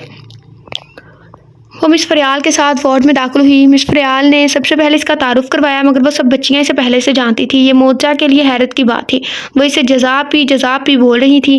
और फिर आज का दिन मोजा की ज़िंदगी का पहला काफ़ी खुशगवार तरीन दिन रहा। पहले वो झिझकती रही, फिर बच्चियों की बातों ने इसे अपनी जानिब मुतवज्जा किया। इसने इन बच्चियों को पढ़ाया भी, इनसे खेली भी, काफ़ी अच्छा वक्त गुजारा था, मगर अपार्टमेंट जाने के ख्याल ने इसे फिर से बेचैन किया था। मैं कौन सा डरती हूँ किसी से, सर छटकर अपना हर ख्याल पुश्त डाला। मिस फरियाल के साथ वो वापस जाने के लिए निकली थी। 2-3 दफ़ा दिन से वो इसके साथ थी और इसे मेंटली तौर पर शेर खान और उसकी बीवी का सामना करने के लिए तैयार कर रही थी। वो लैपटॉप के सामने बैठी तेज़ी से कीपैड पर उंगलियां चलाती काफ़ी नहमाक से अपना काम कर रही थी। मुंह में सैनमन चबा रही थी, जिसकी आदत इसे हान, अर्शन और खिसन से पड़ी थी। ग्लासेस बालों में अटकाए, black trouser, pink T shirt में ब्राउन बालों का ऊंचा सा जूड़ा बनाए, वो एक वर्ल्ड क्लास सिक्योरिटी सिस्टम में घुसी इसे हैक करने की कोशिश में थी। सब्ज़ आंखों में जहानत की चमक थी। बालों की आवारा लटे जूड़े से जुदा होकर मलई खूबसूरत चेहरे पर झूल रही थी। तभी एक भूचाल सा आया। जी वो लाउंज में अपने टॉय से खेलता चलाया था। फिल्सा ने एक सर्द सी सांस खींची। अब क्या हुआ दाशू, इसने बुलंद आवाज़ में पूछा। ये गेम बहुत ही बोरिंग है जी, इसकी रोनी आवाज़ आई। उफ, फिल्सा ने अपना माथा पीटा। वो अपना काम कर चुकी थी। फ़ोन पर मैसेज के जरिए किजर को ओके का सिग्नल भेजा और लैपटॉप शट डाउन करती उठी। वो बाहर आई तो वो कार्टूनों वाली शक्ल बनाए मुंह फैलाए बैठा टॉयज के बीच खुद भी नमूना ही लग रहा था। वट हैपेंड नाउ, इसने करीब आकर नरमी से पूछा।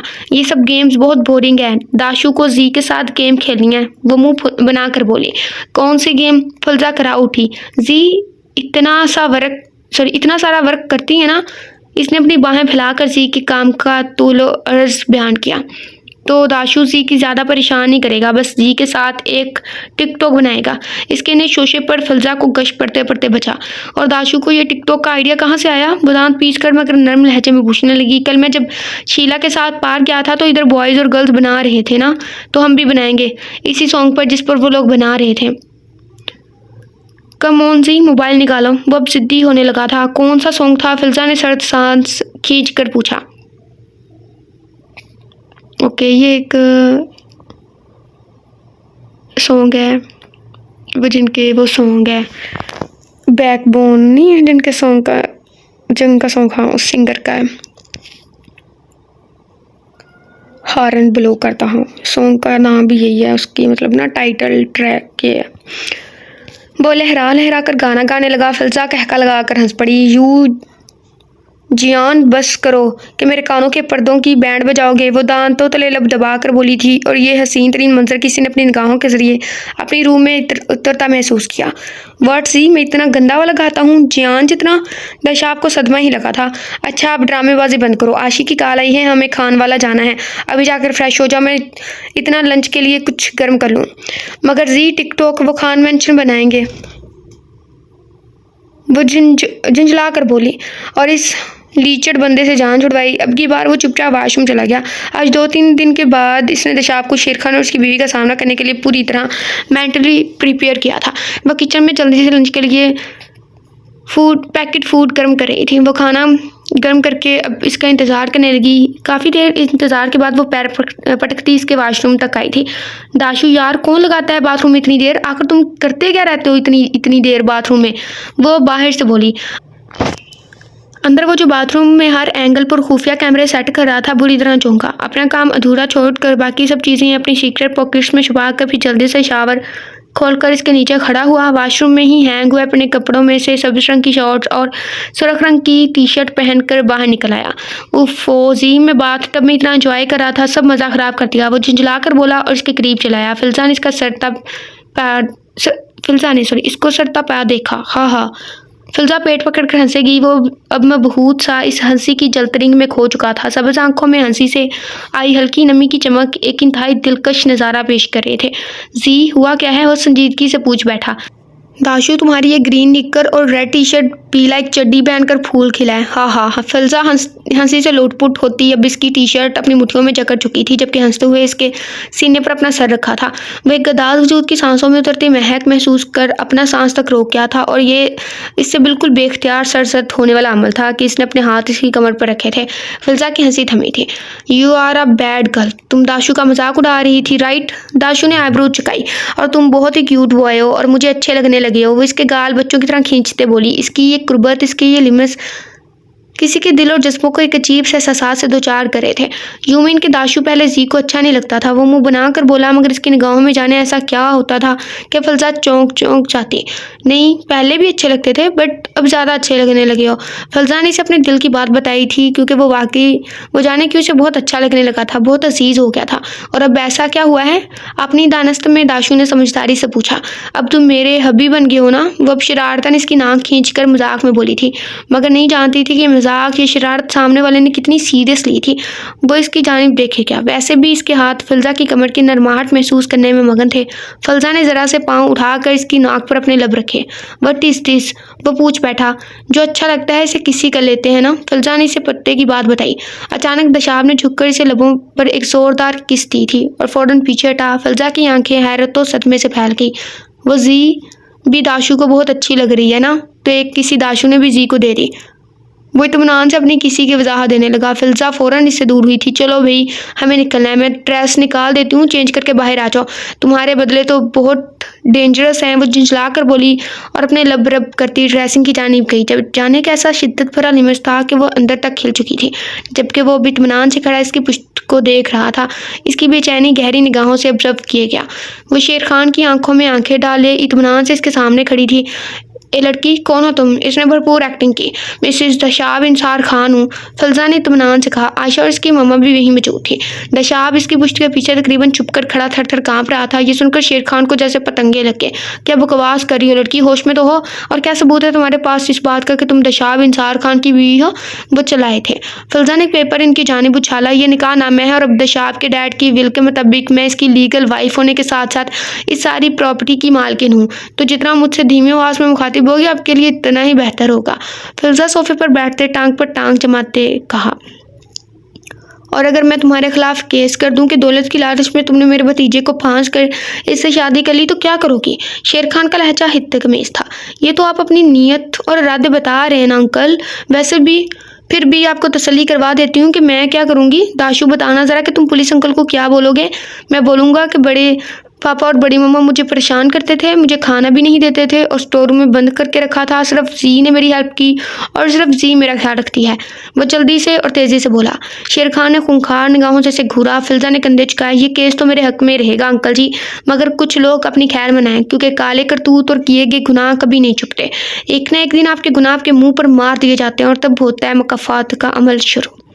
फिल्जा का लहजा मायनी खेज था। इसने साफ शेर खान को गड़बड़ाते नोट किया था। वो दोनों मियाँ बीवी तनफन करते वहां से जा चुके थे। फिल्जा, आयशा आकर फिल्जा से लिपटी। थैंक यू सो मच यार, तुमने वो कर दिखाया जो मैं करने की कभी भी हिम्मत नहीं कर सकती थी। और मुझे दिशाब भी पहले से काफ़ी ज़्यादा सेहतमंद लग रहा है। आयशा ने इसके कान में सरगोशी की और सर खुशी से दिशाब की जानिब देखा। यह बात सुनकर कोई बुरी तरह गड़बड़ाया था। ये क्या कह रही हो? बोला 3-4 दिन में सेहतमंद?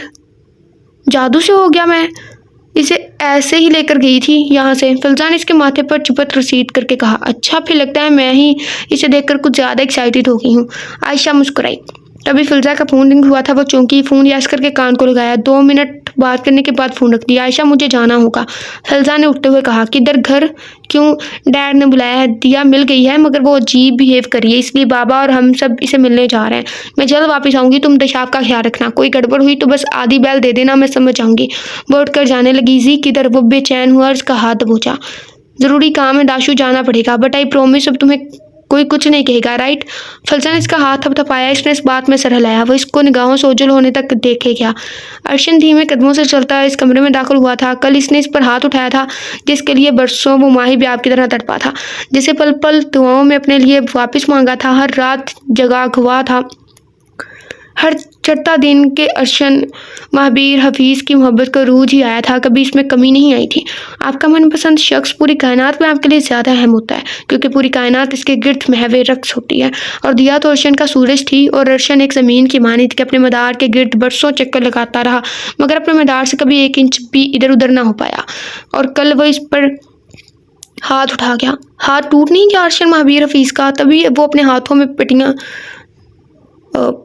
हाथों को आई थिंक पट्टियों में जकड़े हुए था।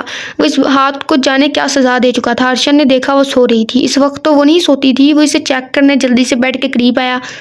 अन्ना कहती है छोड़ दे इसे, इश्क कहता है इस पर सब कुर्बान। अहान पुलिस स्टेशन से अपनी जीप में घर वापस आ रहा था। दिल और दिमाग में उदास से ख्याल आते इन्हें अजीब परगादा कर रहे थे। वो अपने ख्यालात में ही गुम था कि शिट, अहान को ब्रेक लगाना पड़ी। सड़क किनारे एक बच्चा जख्मी हालत में पड़ा था। वो जानता था कि ये कोई ट्रैप भी हो सकता है, मगर फिर भी बेहोश बच्चे को देख वो गाड़ी से नीचे उतर आया। अभी बच्चे तक पहुंचा ही था, 2 तरफ से इस पर फायरिंग हुई थी। वो बिजली की सी तेज़ी से गाड़ी की ओट में हुआ था, मगर तब तक एक गोली इसका पहलू चीरती दूसरी जानिब में निकल गई थी। बच्चा उठकर वहां से भागकर सड़क किनारे दरख्तों के झुंड में गायब हो चुका था। अहान ने अपनी गन निकालकर जवाबी कार्रवाई की थी और इसका निशाना इन बेवकूफ़ों जैसा तो था नहीं। वो 2 शार्प शूटर थे जिन्हें अहान चंद मिनटों में ढेर कर चुका था। इनमें से एक जिंदा था और दरख्तों के झुंड में ज़मीन पर पड़ा करा रहा था। अहान लड़खड़ाता मगर इत्मीनान से चलकर इस तक पहुंचा था। इसके सीने पर अपना पाँव रखा और कफलिंग में से जाने कहाँ से अपना स्केलपल निकाला। सिर्फ दो तक गिनूंगा। जिसने भेजा है इसका नाम नहीं बताया तो चूंकि तुम्हारी ज़बान मेरे किसी काम की नहीं होगी तो काट दूंगा इसे।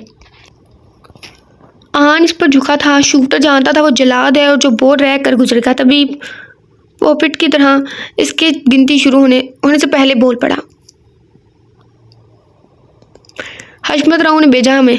इसे मालूम है इसकी बेटी तुम्हारे पास है, वो नहीं छोड़ेगा तुम्हें। हाँ, पहले इसे कहो बुजलों की तरह बच्चों का सहारा लेना बंद करके मर्दों की तरह सामना तो कर लो, फिर ही मुझे ना छोड़ने का ख्वाब देखें। अहान इसे ठोकर रसीद करके चला गया। फ़ोन रिंग हुआ था। वो जानता था अर्शन का होगा। तभी गाड़ी में बैठते ही यस करके कान को लगाया।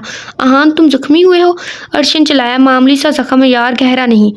ये इन लोगों ने क्या हर जगह कैमरा फिट किया हुआ है? ये कौन सी इनकी ऐसी आंखें इतनी दूर को देखती हैं? तुम बस मेरी बहन का ख्याल रखो, वो अपसेट होगी, हम जल्द मिलने आएंगे, इससे मैं अपना ख्याल खुद रख लूँगा। इसने बोलकर फ़ोन रखा। खून तेज़ी से बह रहा था। वो अब तेज़ी से ड्राइविंग कर रहा था। हॉस्पिटल से व्हाइट पैलेस ज़्यादा करीब था तो वो पैलेस ही चलाया, क्योंकि अब इससे ड्राइविंग नहीं हो पा रही थी। जीप झटके से ड्राइवे पर रुकी थी। वो लड़खड़ाता गाड़ी से उतरा। अलीज़ा, जो कि हॉस्पिटल से किसी काम से घर आई थी, अहान की फिरोजी खून में लथपथ शर्ट देखकर इसकी जानिब लपकी थी। अहान, ये क्या हुआ है तुम्हें? इस तरह आकर इसका बाजू पकड़ा। गोली लगी है, अंदर सब देखकर खौफजदा हो जाएंगे, मुझे बेसमेंट ले जाओ लीजिए। वो सुरख चेहरा लिए जबड़े भिंजे दर्द को बर्दाश्त करने के चक्कर में बार बार आंखें जोर से मींच रहा था। लीजे ने इसका बाजू अपने कंधे पर रखा और पिछली जानिब के खुफिया रास्ते से इसे बेसमेंट लेकर आई। इसे लाकर सामने कार्ड पर लटाया। अहान, शर्ट उतारो। अहान को लीजे की घबराई हुई आवाज़ सुनाई दी तो इसने हिम्मत करके उठकर शर्ट उतारी और ढाल सा कार्ड पर ऊंधे मुंह गिर गया। बेसमेंट में भी मेडिकल का सारा सामान मौजूद था। सबसे पहले लीजे ने इसके बाजू पर पेन रिलीफ इंजेक्शन लगाया था। खिजर जब से लौटा था वो जजार ट्रस्ट में अमन के पास ही रह रहा था। इसे लीजे का रवैया बहुत हर्ट कर रहा था। वो जजार ट्रस्ट से अमन के कहने पर व्हाइट पैलेस आया था। अमन से पता चला हान जख्मी हुआ है। अमन ने इसे भेजा था इसे देखने। वो अपने टैब में इसे देखता बेसमेंट आया था। बेसमेंट की सीढ़ियाँ उतरते इसके कदम वही चमके थे। अलीजे ने इसकी बुनियान ऊपर उठाकर इसका जख्म साफ किया था और अब वो खून रोकने की कोशिश में हलकान हो रही थी। ये सब हुआ कैसे? अहान को लीजे की भीगी आवाज़ सुनाई दी। परेशान मत हो लीजे, मैं बिल्कुल ठीक हूँ। अहान की नकाहत भरी आवाज़ सुनाई दी। बामुश्किल ही खून रुका। इसने इसके जख्म कांपते हाथों से स्टिच किए थे। अहान आंखें मूंदे जब्त किए लेटा रहा। अहान, तुम ठीक हो?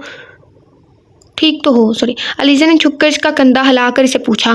ठीक हूँ, आराम करूँगा, तुम जाओ यहाँ से। अलीज़ा मेडिकल बॉक्स समेट कर पीछे मुड़ी थी। सामने से सीढ़ियों पर इस्तेदा देखकर पल भर में हनूक हुई थी। वो सर तो सपाट चेहरा लिए सीढ़ियों पर खड़ा इसे अजीब सी निगाहों से देख रहा था। वो सब तो ठीक है, लेकिन इनको कैसे पता चला कि उस पर हमला हुआ है? इसकी तो वजाहत दो, मतलब कहाँ पे कैसे पता चल जाता है? इस वक्त जो सबसे ज़्यादा नाकाबिले फ़हीम और नाकाबिले फरामोश कोई चीज़ थी तो वो थी खिजर जबरान कबीर की शोले लपकाती निगाहें। अलीज़ा ने बेयकीनी से इन आँखों में वो भड़कते अलाव देखे थे जो कम अज़ कम अलीज़ा के लिए बिल्कुल नाकाबिले बर्दाश्त साबित हो रहे थे। इसे लगा वो अपनी निगाहों से ही इसे सरतपा झुलसा देगा। खिजर जबरान कबीर, जिसके दिल में अपनी मोहब्बत, अपने इश्क के लिए कभी कोई शक की गुंजाइश निकल ही नहीं सकती थी, ये मंजर देखकर दिल पर अजीब सी बेजारी ज़रूर तारी हुई थी। इसका दम घुटने लगा था। तभी वो झटके से पीछे मुड़ा और ऊपर की जानिब जाकर अलीज़ा की निगाहों से गायब हो गया। अलीज़ा जो अपनी जगह पर साकित खड़ी थी, इसके बगैर कुछ कहे वापस जाने पर पल भर में सफ़ेद पड़ गई थी। अलीज़ा के गले में फंदा अटका था। अगर वह खिजर जबरान कबीर से भी ज़रा बराबर भी दिलचस्पी न रखती थी तो इसलिए तो ज़रा सा भी फ़र्क ही नहीं पड़ना चाहिए था, मगर खिजर की निगाहों के शोले तो इसके तलवों पर लगे और सर पर बुझे थे। How dare he! तभी वो तनफन करती इसके पीछे चली आई थी। वो जो अपनी ड्रेसिंग में सर दिए एक ज़रूरी केस की फ़ाइल तलाश कर रहा था। दाढ़ के वास पर चौंका ज़रूर, मगर मुड़ा नहीं। अलीज़ा जाहराना तेवर लिए तेज़ी से इसकी पुश्त तक आई थी। अपने हाथ से इसका कॉलर दबोच कर एक झटके से इसे अपने रूबरू किया था। खिजर ने संजीदगी से गुस्से से तपा इसका लाल भभूका चेहरा देखा। तुम खिजर जबरान, तुम मुझ पर शक कर रहे हो? खिजर जबरान का आप पर शक करने से फ़र्क पड़ता है आपको लीज़ा? वो इत्मीनान से इसे पूछ रहा था। मुझे हर इस शख्स से फ़र्क पड़ेगा जो मेरे किरदार पर शक करेगा। खिजर, वो चलाई थी। खिजर इसकी जानिब देखे क्या? अलीज़ा, फ़िलहाल मैं कम से कम आपसे किसी किस्म की बहस नहीं चाहता, तो बेहतर यही है कि आप चली जाएं यहाँ से। वह संजीदगी से बोला था। क्यों जाऊँ? नहीं जाऊँगी मैं यहाँ से। तुम मुझे अभी के अभी बताओगे तुम मुझ पर शक कर रहे थे? अलीज़ा ने फिर से इसे झंझोड़ा था। मैंने कुछ कहा आपसे अलीज़ा? वो अभी से खामखा जिद कर रही थी। ये तुम्हारी आंखें खिजर, मुझे इनमें अपने लिए शक नज़र आया। अलीज़ा ने दांत पीसते इसे झंझोड़ा। वो तलखिया सा हंसा था जिससे अलीज़ा को मज़ीद पतंगे लगे। तज्जुब की बात है ना अलीज़ा, आपको मेरी इन आंखों में अपने लिए बेपनाह मोहब्बत तो नज़र आती नहीं। ये खुद साख्ता शक बड़ी जल्दी नज़र आ गया तो साबित हुआ कि आप सिर्फ मेरी आंखों में सिर्फ अपनी मन मर्जी की फजूल चीज़ें देखना चाहती हैं। पता क्या है, हमें ऐसा लगता है, ये हमारा पर्सनली थॉट है कि ना, जो अल्फाज हम मुंह से बोलते हैं ना, मतलब जब कोई अल्फाज मुंह से बोले जाएं वो मतलब आपके दिल को ज़ख्मी करते हैं अगर मतलब वो गलत अल्फाज हों, लेकिन जब आँखों से ऐसे देखा जाता है ना तो वो ज़्यादा ज़ख्मी करता है। हमें मतलब ऐसा लगता है शायद। खिजर जबरान, बात मत गंवाओ, मेरी बात का सीधा सीधा जवाब दो। वो तड़क कर बोली थी और अपनी आंखों में आती नमी को बार बार पीछे दिखाने की कोशिश कर रही थी। ऐसा कुछ नहीं अलीज़ा, जाए यहाँ से। खिजर ने तेज़ लहजे में इसकी बात काटी थी। तो इतनी देर से वहाँ खामोश खड़े रहने का क्या मकसद था हमारा खिजर? क्या देखना चाहते थे? कि मैं क्या कर रही हूँ, तो बताओ क्या देखा है कि मैं क्या करी थी, कुछ गलत शतावली से।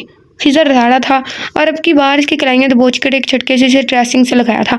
आप अपनी लिमिट क्रॉस कर रही हैं, खामखा बात को बढ़ा रही हैं, वो कटीले लहजे में बोला था। खिजर मुझे तुमसे डाइवोर्स चाहिए। वो इसकी आंखों में आंखें डालकर बिला झिझक बोल गई। खिजर के चेहरे पर एक साया सा लहराया था, और मुझे जल्द से जल्द रुखसती चाहिए। देखते हैं कौन पहले अपनी ख्वाहिश पूरी करेगा, आप कि मैं। वो गंभीर लहजे में कहता है, इसके करीब होने लगा था, बहुत करीब। गर्दन के गिर्द हाथ लपेटा तो लीज़ा ने गुस्से से इसे देखा। हो गए शुरू। खिजर दूर हटो, मौका मिल गया ठग झाड़ने का। हाँ, वो जो खुद आप इतनी देर से मुझसे दस्तदराजी कर रही थी, वो क्या था? मैं तो सिर्फ पूछ रही थी। वाह, आप करें तो वो पूछना, हम करें तो वो ठरक। क्या कहने आपके मिस कड़क। वाह। अब खिजर जबरान की बारी थी इसे जिद करने की, तभी से भिगो कर मारा था, मगर अलीज़े फिर पूरी तरह तिरमिलाई थी। तभी इसका कॉलर बुरी तरह दबोचा। खिजर जबरान, तुम बात पूरी तरह घुमा चुकी हो। तुमने मुझे अब तक नहीं बताया कि तुम वहाँ खामोशी से खड़े क्या देखने का शुगल फरमा रहे थे। अगर हान को देखने आए थे, क्यों आगे नहीं बढ़े? अब जब मैंने देख लिया तो क्यों चुपचाप? मसलसल बोलती अलीज़े की बोलती खिजर अपने लबों से बंद कर चुका था। इसके लिमिट्स में इस कदर शिद्दत थी कि अलीज़े इसकी बाहों में मचल कर रह गई। बुरी तरह मज़ाहमत करते हुए वो अब इसके सीने पर मुक्के बरसा रही थी, मगर इसे तो जैसे ना असर था, ना होश ना खबर। वो मदहोशी और बेखुदी के आलम में पूरी तरह अपने होश जैसे गंवा बैठा था, और अलीज़े इसकी इतनी जुर्रत पर झंझना कर रह गई।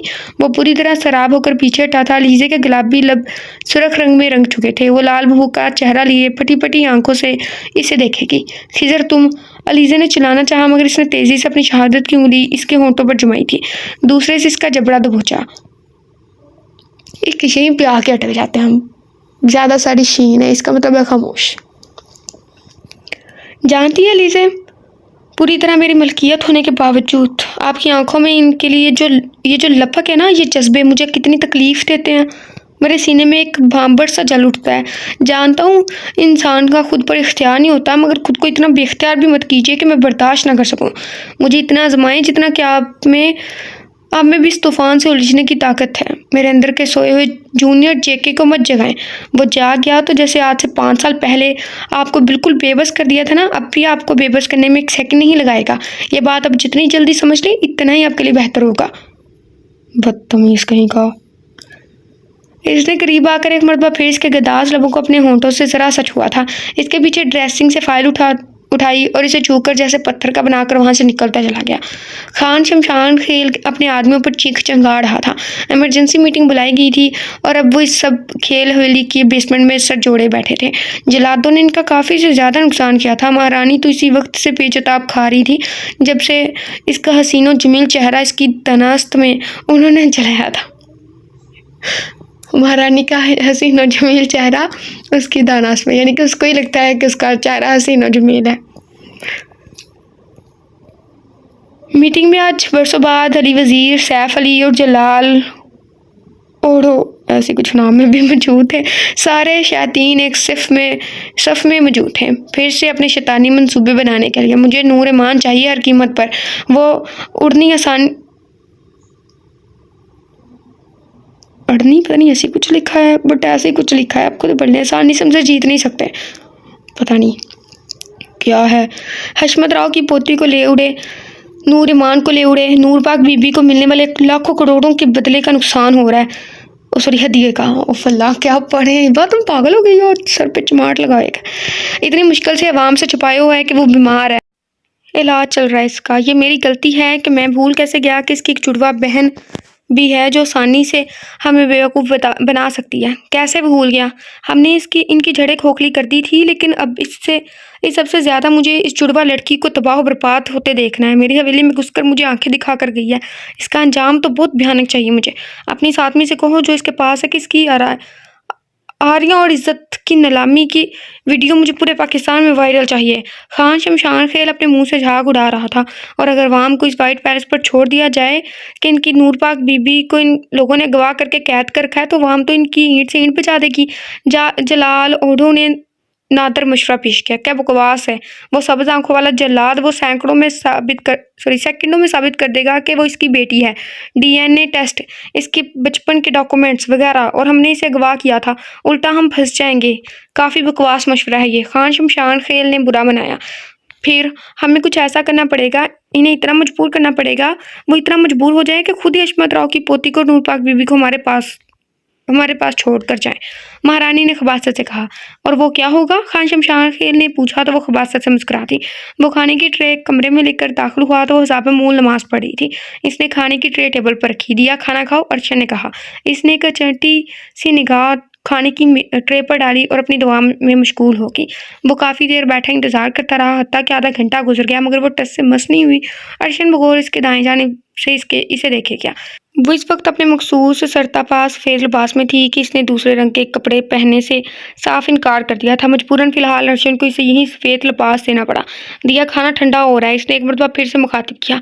वह तवील तरीन दुआ मांगकर जायनमाज से आखिर उठी की। हमें नहीं खाना आपका ये खाना, ले जाए इसे यहाँ से। वह संजीदगी से बोली थी, मगर अर्शद को जाने कि उसका लहजा हकारत भरा लगा। दिया चुपचाप इधर आकर खाना खा लो, नहीं तो क्या करेंगे आप? क्या कर सकते हैं? सफेद हिजाब में वो बेखौफ सी तड़क कर बोली थी। अर्शद झटके से उठकर पैंट की पॉकेटों में हाथ डाले इसके रूबरू आया था। क्योंकि मैं तुम पर तमाम और अब भी सारे हुकूक महफूज रखता हूँ, तो जानती हो कि क्या कुछ कर सकता हूँ। किस हक की बात करें आप?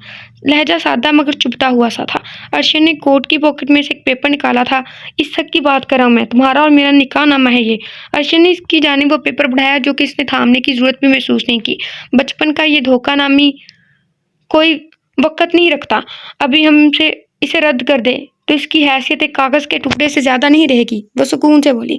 फिर तो तुम्हें इसे खोलकर ज़रूर देखना चाहिए, क्योंकि इसमें आज से 2 दिन पहले की डेट दर्ज है, जब मैं तुम्हें बड़ी शान से तुम्हारे इस सो कॉल्ड अम्मा बाबा की बारात निकाल कर धूमधाम से रुखसत करके लेकर आया था।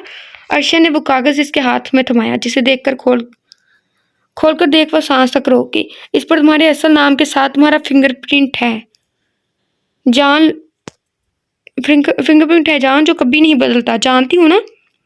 वो अब सुकून से कहता इसे बेसुकून कर गया था। कुछ भी कह लें आप, हकीकत तो बदल नहीं जाएगी ना। रहेगा तो ये बचपन का ही निकाह, जिसकी इस्लाम में क्या अहमियत है जानते हैं ना आप। दिया ने कहा तो हल्का सा तलखी लिए मुस्कुराया था।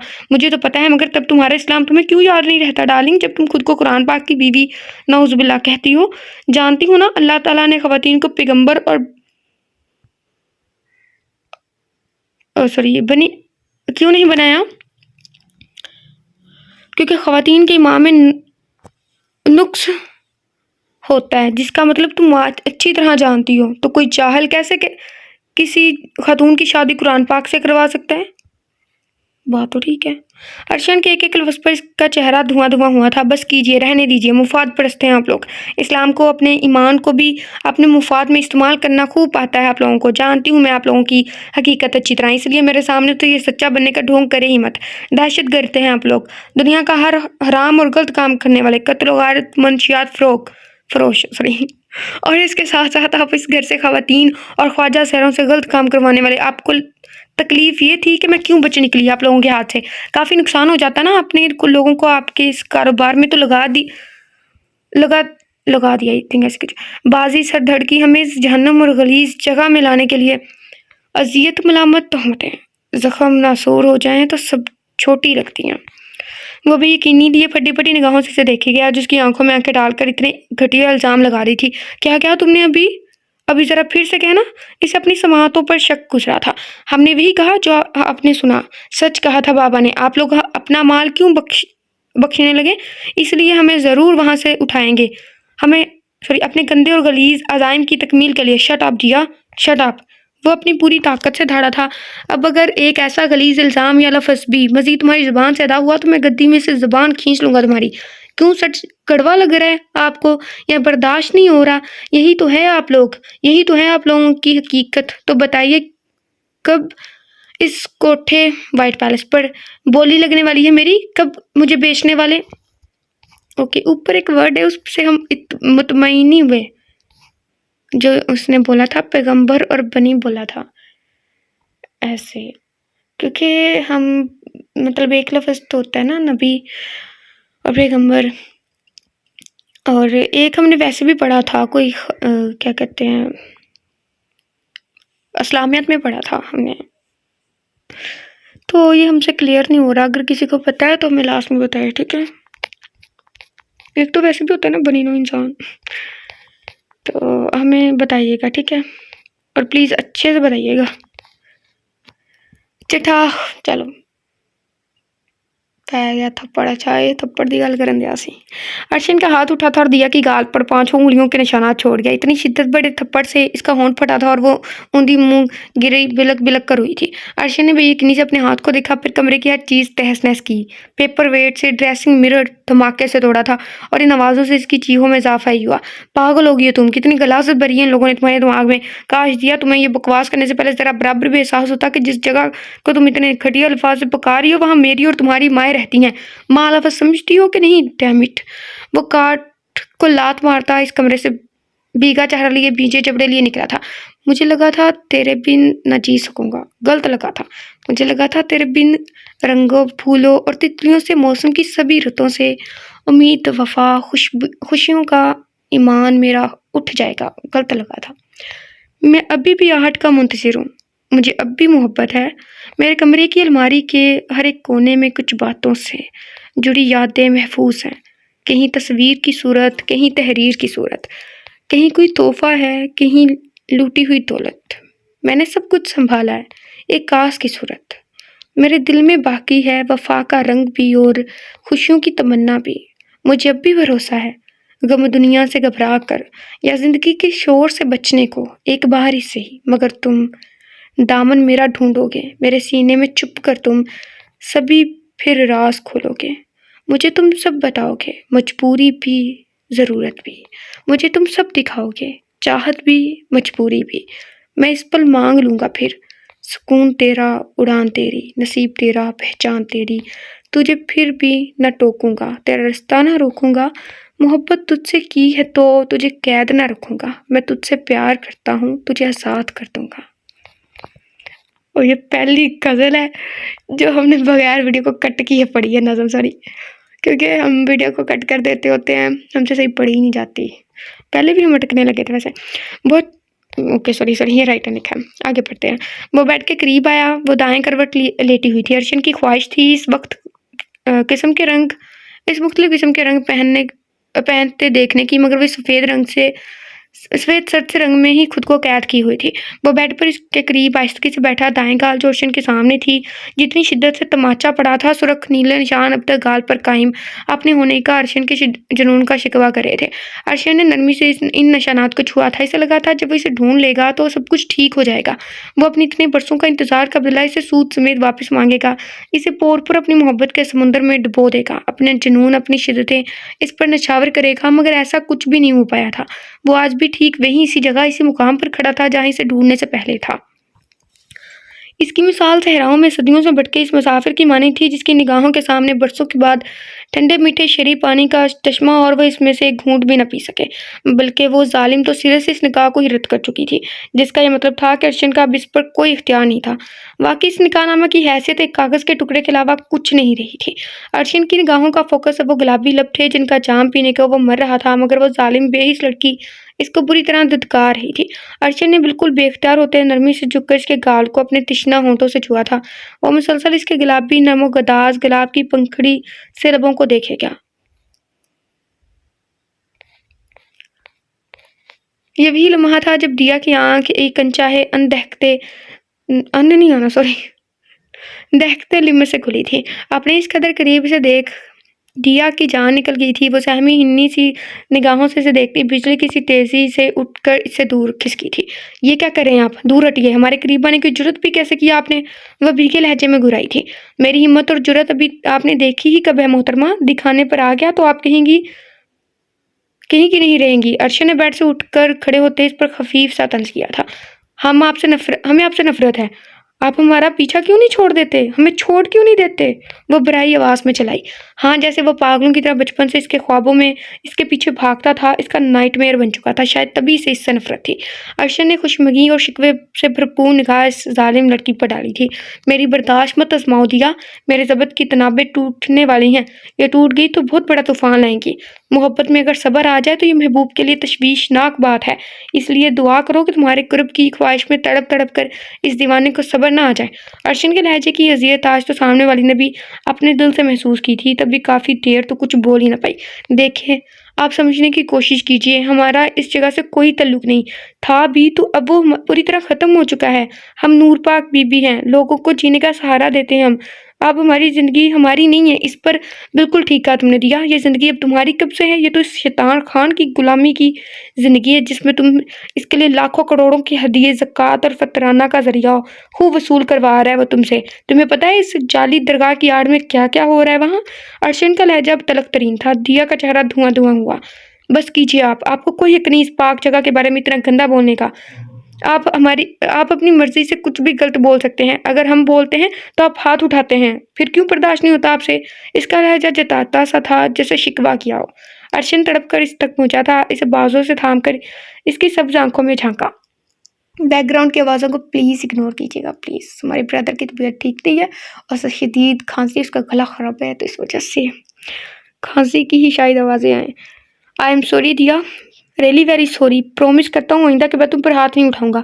वो ज़्यादा देर इन आंखों में देख ही नहीं सकती थी। इन खतरनाक आंखों की लपक और जुनून कौन बर्दाश्त करता, और देर और ना ही ये लिमिट्स इसके काबिल बर्दाश्त था। छोड़े हमें। वो घबराई और अपना दुपट्टा अपनी मुट्ठियों में बुरी तरह जकड़ा। अर्शन ने इसके माथे से माथा टिकाया था। दिया प्लीज़, खुदा के लिए रहम करो अपने अर्शन पर। तुम्हें अपने अर्शन पर रहम नहीं आता, या तुम बचपन से ही इतनी ही बेरहम हो मेरे लिए? मैं अब और नहीं सह पाऊंगा। मैं टूटने लगा हूँ, डैमिट, हारने लगा हूँ। मेरे हौसले जैसे पस्त होने लगे हैं। छोड़े हमें। बरसों तुम्हें महसूस करने के लिए इंतज़ार किया, और इंतज़ार नहीं करना चाहता दिया। I need you. खुदा के लिए छोड़ दे हमें। वो इसकी पागल कुर्बत में मचलती रो देने को थी। मैं तुम्हें पोर पोर महसूस करना चाहता हूँ दिया। मैं तुम्हारा कुर्ब चाहता हूँ। तुम्हारे वजूद की नरमाहटों से बरसों की जुदाई की सख्तियों का दर्द भुला देना चाहता हूँ। अर्शन इसे अपने सीने में भींचा था। दिया ने इसके कंधों पर हाथ रखकर इसे दूर धकेलने की नाजुक सी कोशिश की। आप पागल हो गए हैं। हमसे कैसी बेहुदा बातें कर रहे हैं, छोड़ दे हमें। अगर रिकॉर्डिंग ऑन ना होती तो यहाँ पे हमारा कह का आवाज़ आया था। आखिरकार वो बुरी तरह रो दी। खुद इसे भी अपने कंधे पर नमी से महसूस हुई, जहाँ पर इस पागल दीवाने ने अपना सर टिकाया हुआ था। दिया, मैं तुम्हें ऐसे प्यार करना चाहता हूँ कि तुम्हारे जिस्म से तुम्हारी रूह में घुल जाऊँ। अर्शन ने महज इसे सीने से लगा कर रखा था, मगर दिया को यूँ लगा जैसे वो अपनी शिद्दतों और अपने जुनून से इसे बेजान कर रहा है। भला इसकी ये जानलेवा कुर्बत, ये लिमस कब बर्दाश्त हो रहा था इससे? तभी अपनी पूरी ताकत लगाकर दिया ने इसे दूर झटका था और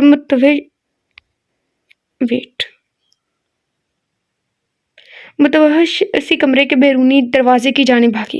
ओके, अगर हमने ये वर्ड गलत पढ़ा था तो मैं लास्ट में बताइएगा, क्योंकि इसमें हमें, वैसे हम इसको बाद में देख लेंगे कि इसको वाव को पढ़ना है कि नहीं। अगर वाव के बगैर पढ़ेंगे तो ये अजीब सा साउंड करता है। मुतवहश ऐसे पढ़ सकते हैं, या फिर वाव को मिला के।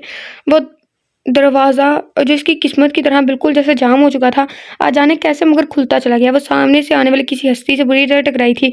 फलसा ने इसका डरा सहमा फिर से वही लफ्ज़ मुतहश सा चेहरा हैरत से देखा, और वो भी पहले तो फिल्ज़ा को फटी-फटी निगाहों से देखे गई, फिर कुछ समझकर इसी में अपनी चाय-पनाह तलाश करती इसके सीने से लगी फूट-फूट कर रोती थी।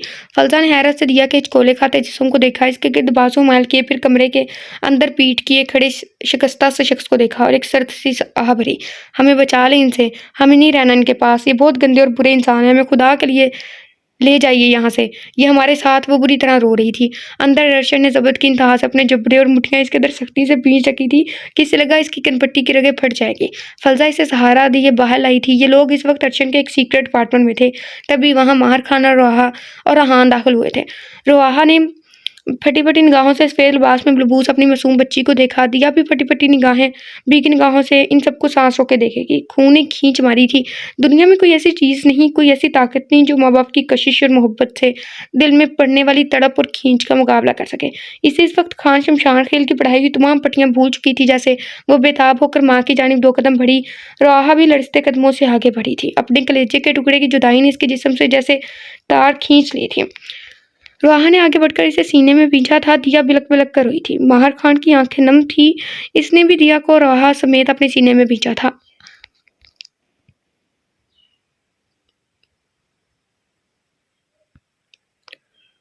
अहान की आंखें भी नम थीं। बड़ी देर बाद रोहा इससे जुदा हो पाई थी। दिया, अहान करीब आया।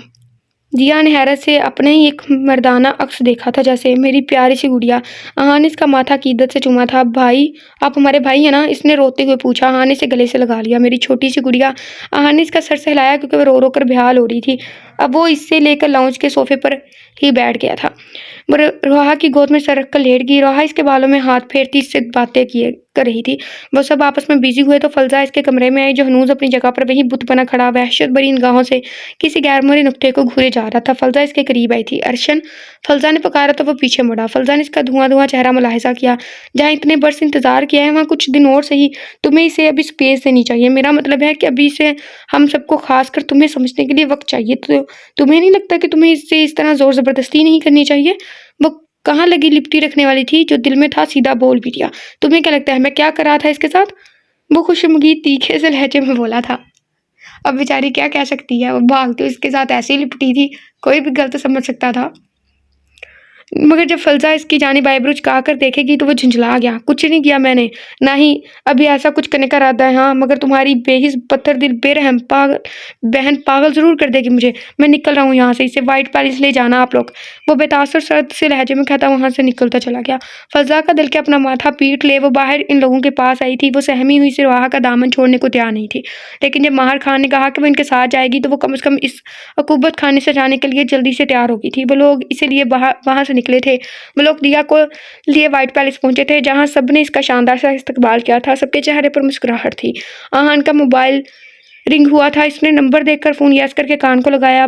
बंटी का था। आहान, इस लड़की की तबीयत सही से सुबह से खराब थी और अब इसने आधे घंटे भर से खुद को बाथरूम में बंद कर रखा है, जबकि बाथरूम समेत तमाम अपार्टमेंट का आउटलुक सिर्फ तुम्हें मालूम है। कोई आवाज भी नहीं आ रही। मुझे डर है इसे कुछ हो ना गया हो।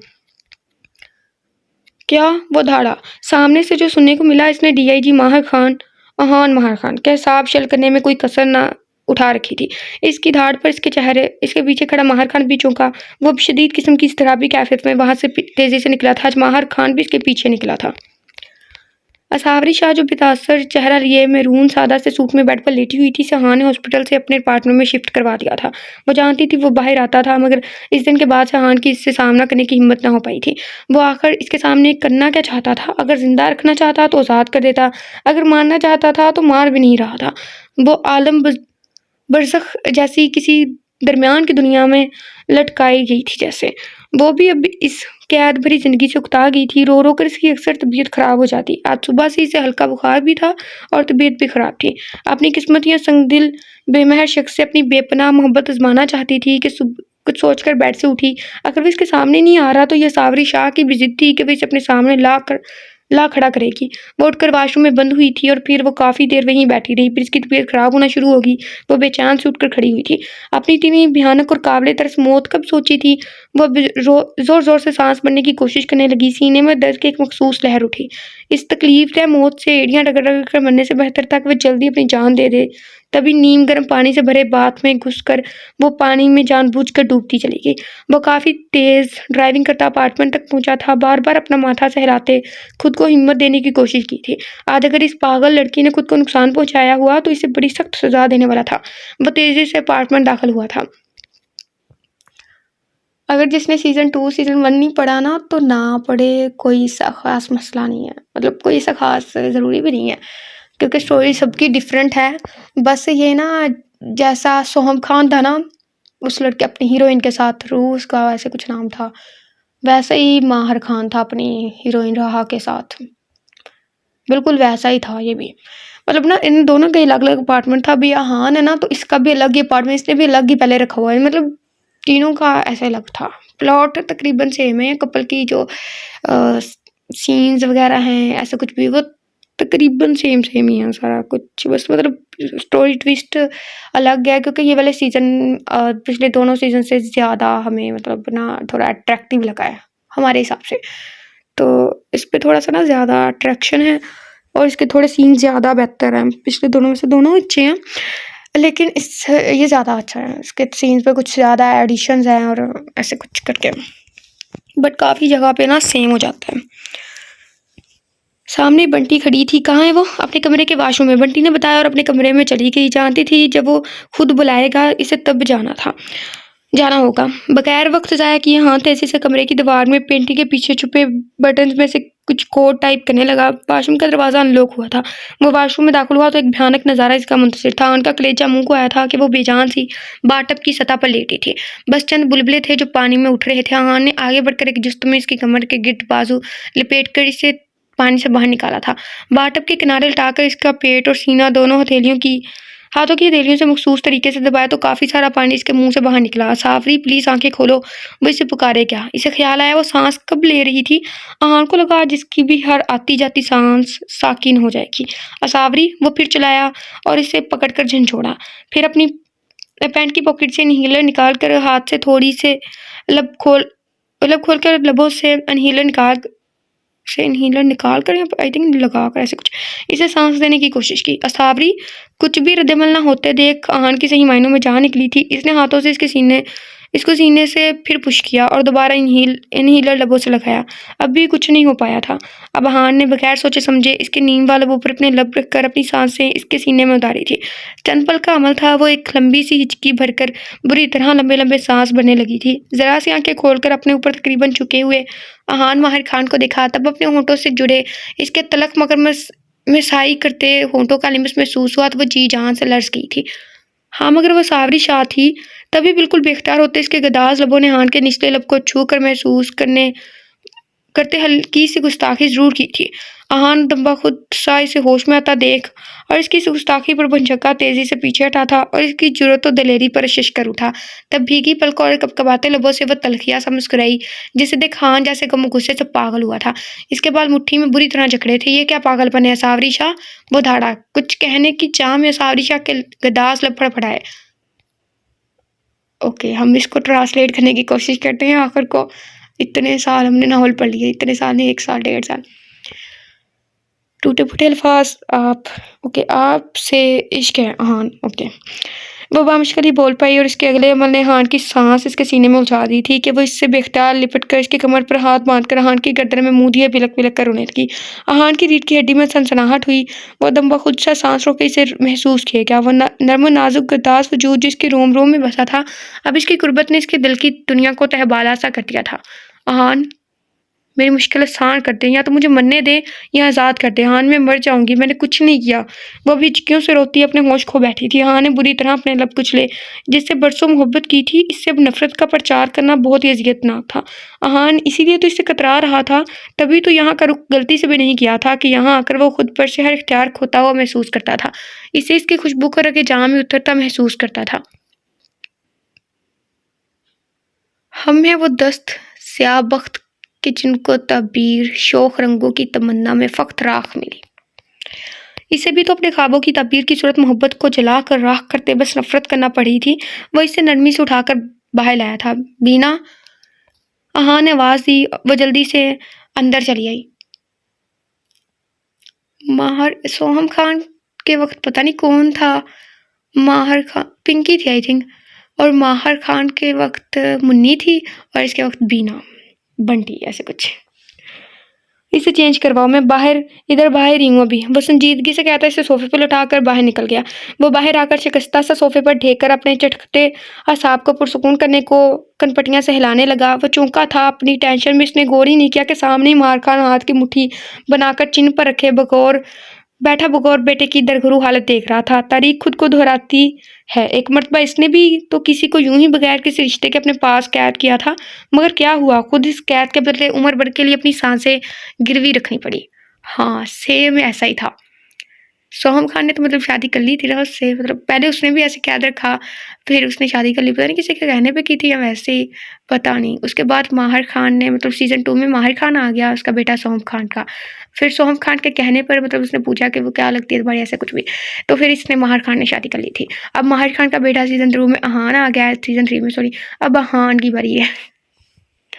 डैड, आपका बाखैरियत कोई काम था? आहान ने फ़ौरन खुद को कंपोज किया था। क्या मैं पूछ सकता हूँ आन माहिर खान कि तुमने इस बच्ची को बगैर किसी रिश्ते के अपने पास अपनी दस्तरस में अपने ही कमरे में क्यों रखा हुआ है?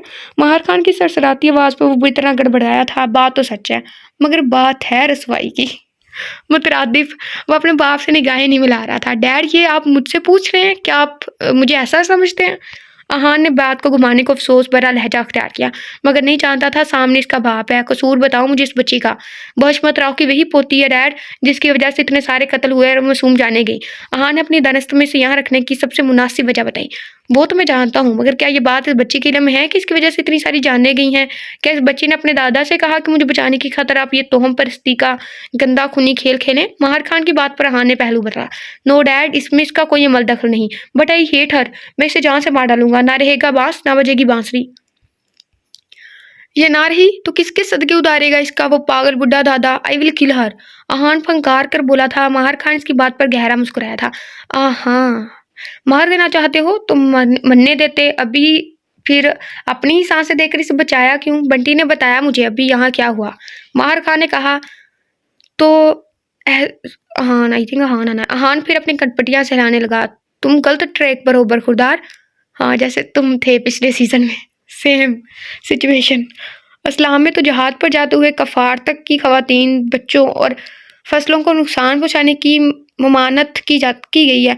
वो तो फिर तुम्हारी पहली और आखिरी मोहब्बत है। माहिर खान की बात पर अहान सनाटो की इज्जत में आया था। जो बात वो खुद से भी छुपाता फिर रहा था कि क्या वो इतनी अया कर बैठा था कि इसको डैड तक को पता चल गया? ऐसा अहान ने बोलना चाहा। कुछ नहीं है डैड, आपको कोई गलतफहमी हुई है। माहिर खान ने इसकी बात बीच में ही उचक ली। ये कार्ड, ओके, ये माहिर खान ने बोला है। कुछ नहीं है डैड, आपको गलतफहमी हुई है। ये कार्ड तो तुम मेरे साथ खेलना ही मत बेटा जी। बाप हो तुम्हारा, बेटे हो तुम मेरे। तुम्हारे दिल की कहानी तुम्हारी आंखों ने यहाँ कर दी है। और एक बात बताऊं, कोई वक्त था जब मैंने भी तुम्हारी माँ को ऐसे ही अपनी कैद में रखा था, फिर उम्र भर खुद को रिहाई नहीं मिली।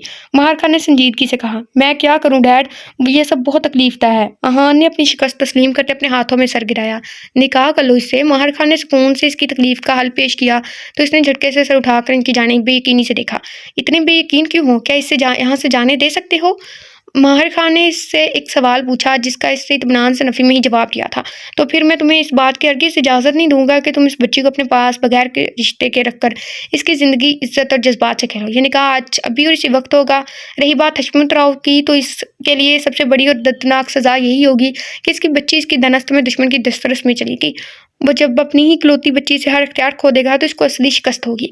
माहिर खान ने सुकून से इसकी हर परेशानी का हल पेश किया। अहान ने पुरसुकून होकर इस बात में सर हिलाया।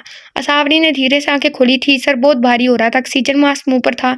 सामने निगाह उठी तो वो बेमहर शख्स हर्ब्स आंखों में सर्द महरी की निमक लिए सामने सोफे पर टांग जमाए हाथ की मुट्ठी बनाकर लबों पर रखे बैठा सुकून से सी की जानिब देख रहा था।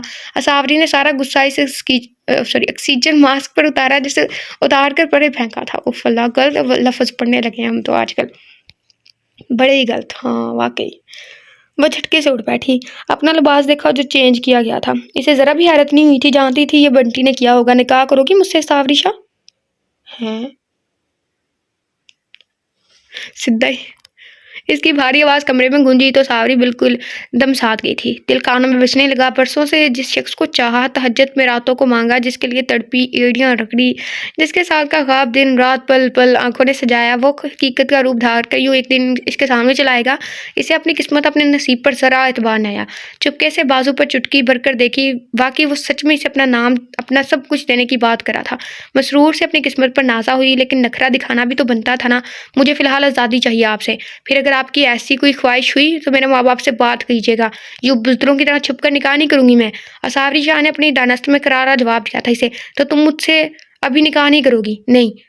क्यों? अब असावरी शाह का इश्क कहाँ जा सोया है, जिसका दावा अभी कुछ देर पहले वो कर रही थी? अहान का लहजा मजाक उड़ाता था। आपके कान बजे होंगे। मैंने ऐसा कोई दावा नहीं किया। खुदा की बंदी, मैं खुद पढ़ रही हूँ। हमें भी पता है कि तुमने कहा है। हमने खुद अपने होंठों से पढ़ा है, ज़बान से, होंठों से, सबसे। झूठ बोल रही हो। वो बड़ी ठिठाई से अपनी बात से मुकर गई थी। अहान इसकी दीदा दिलेरी पर जशिश कर उठा। फिर बगैर किसी रिश्ते के अपने लबों की बेख्तियारी को ज़रा कंट्रोल में ही रखा होता। असावरी शाह, जो तुम्हें अभी कुछ देर पहले तक रुस्वा कर चुके हैं। अहान ने इत्मीनान से इसके पैरों तले से ज़मीन खींची तो वह सरतपा सुरख पड़ गई थी, इसलिए ज़ुबान तालू से चिपक चुकी थी। वह निगाहें झुका गई थी। अब इससे निगाहें मिलाने के काबिल कब रही थी? ये अंदाज़ा जो नहीं था कि वह यूँ उसकी बेबाकी की कहानी से वापस लौटा देगा। अब ये तो तय है कि तुम कभी वापस नहीं लौट सकती सावरी शाह। मेरी दस्तरस में ही रहोगी। निकाह करोगी तो तुम्हें अपने घर ले जाऊंगा, नहीं करोगी तो शायद तुम्हें बगैर किसी रिश्ते के मेरे साथ यही कैद में रहने में दिलचस्पी है शायद। बाहर जो भी मेरे डैड ने निकाह का बंदोबस्त किया है, इन्हें जाकर मना कर देता हूँ। और याद रखना सावरी शाह, इस निकाह की ऑफ़र सिर्फ़ आज अभी इसी वक्त के लिए वैलिड है तुम्हारे लिए। ये तो धमकी है सरासर। फिर उम्र भर इस कैद में रहना। अब की बार गया तो मैं वापस नहीं लौटूंगा सावरी शाह, याद रखना। वो अपनी बात मुकम्मल करके उठकर बाहर जाने वाला था। हाँ, मुझे मंजूर है। वो शर्मो हया से सड़क पड़ती उंगलियां चटाकती बामुश्किल बोल पाई। इतनी देर में माहिर खान अंदर आया था। सावरी शाह ने जल्दी से अपने सर पर दुपट्टा उड़ा।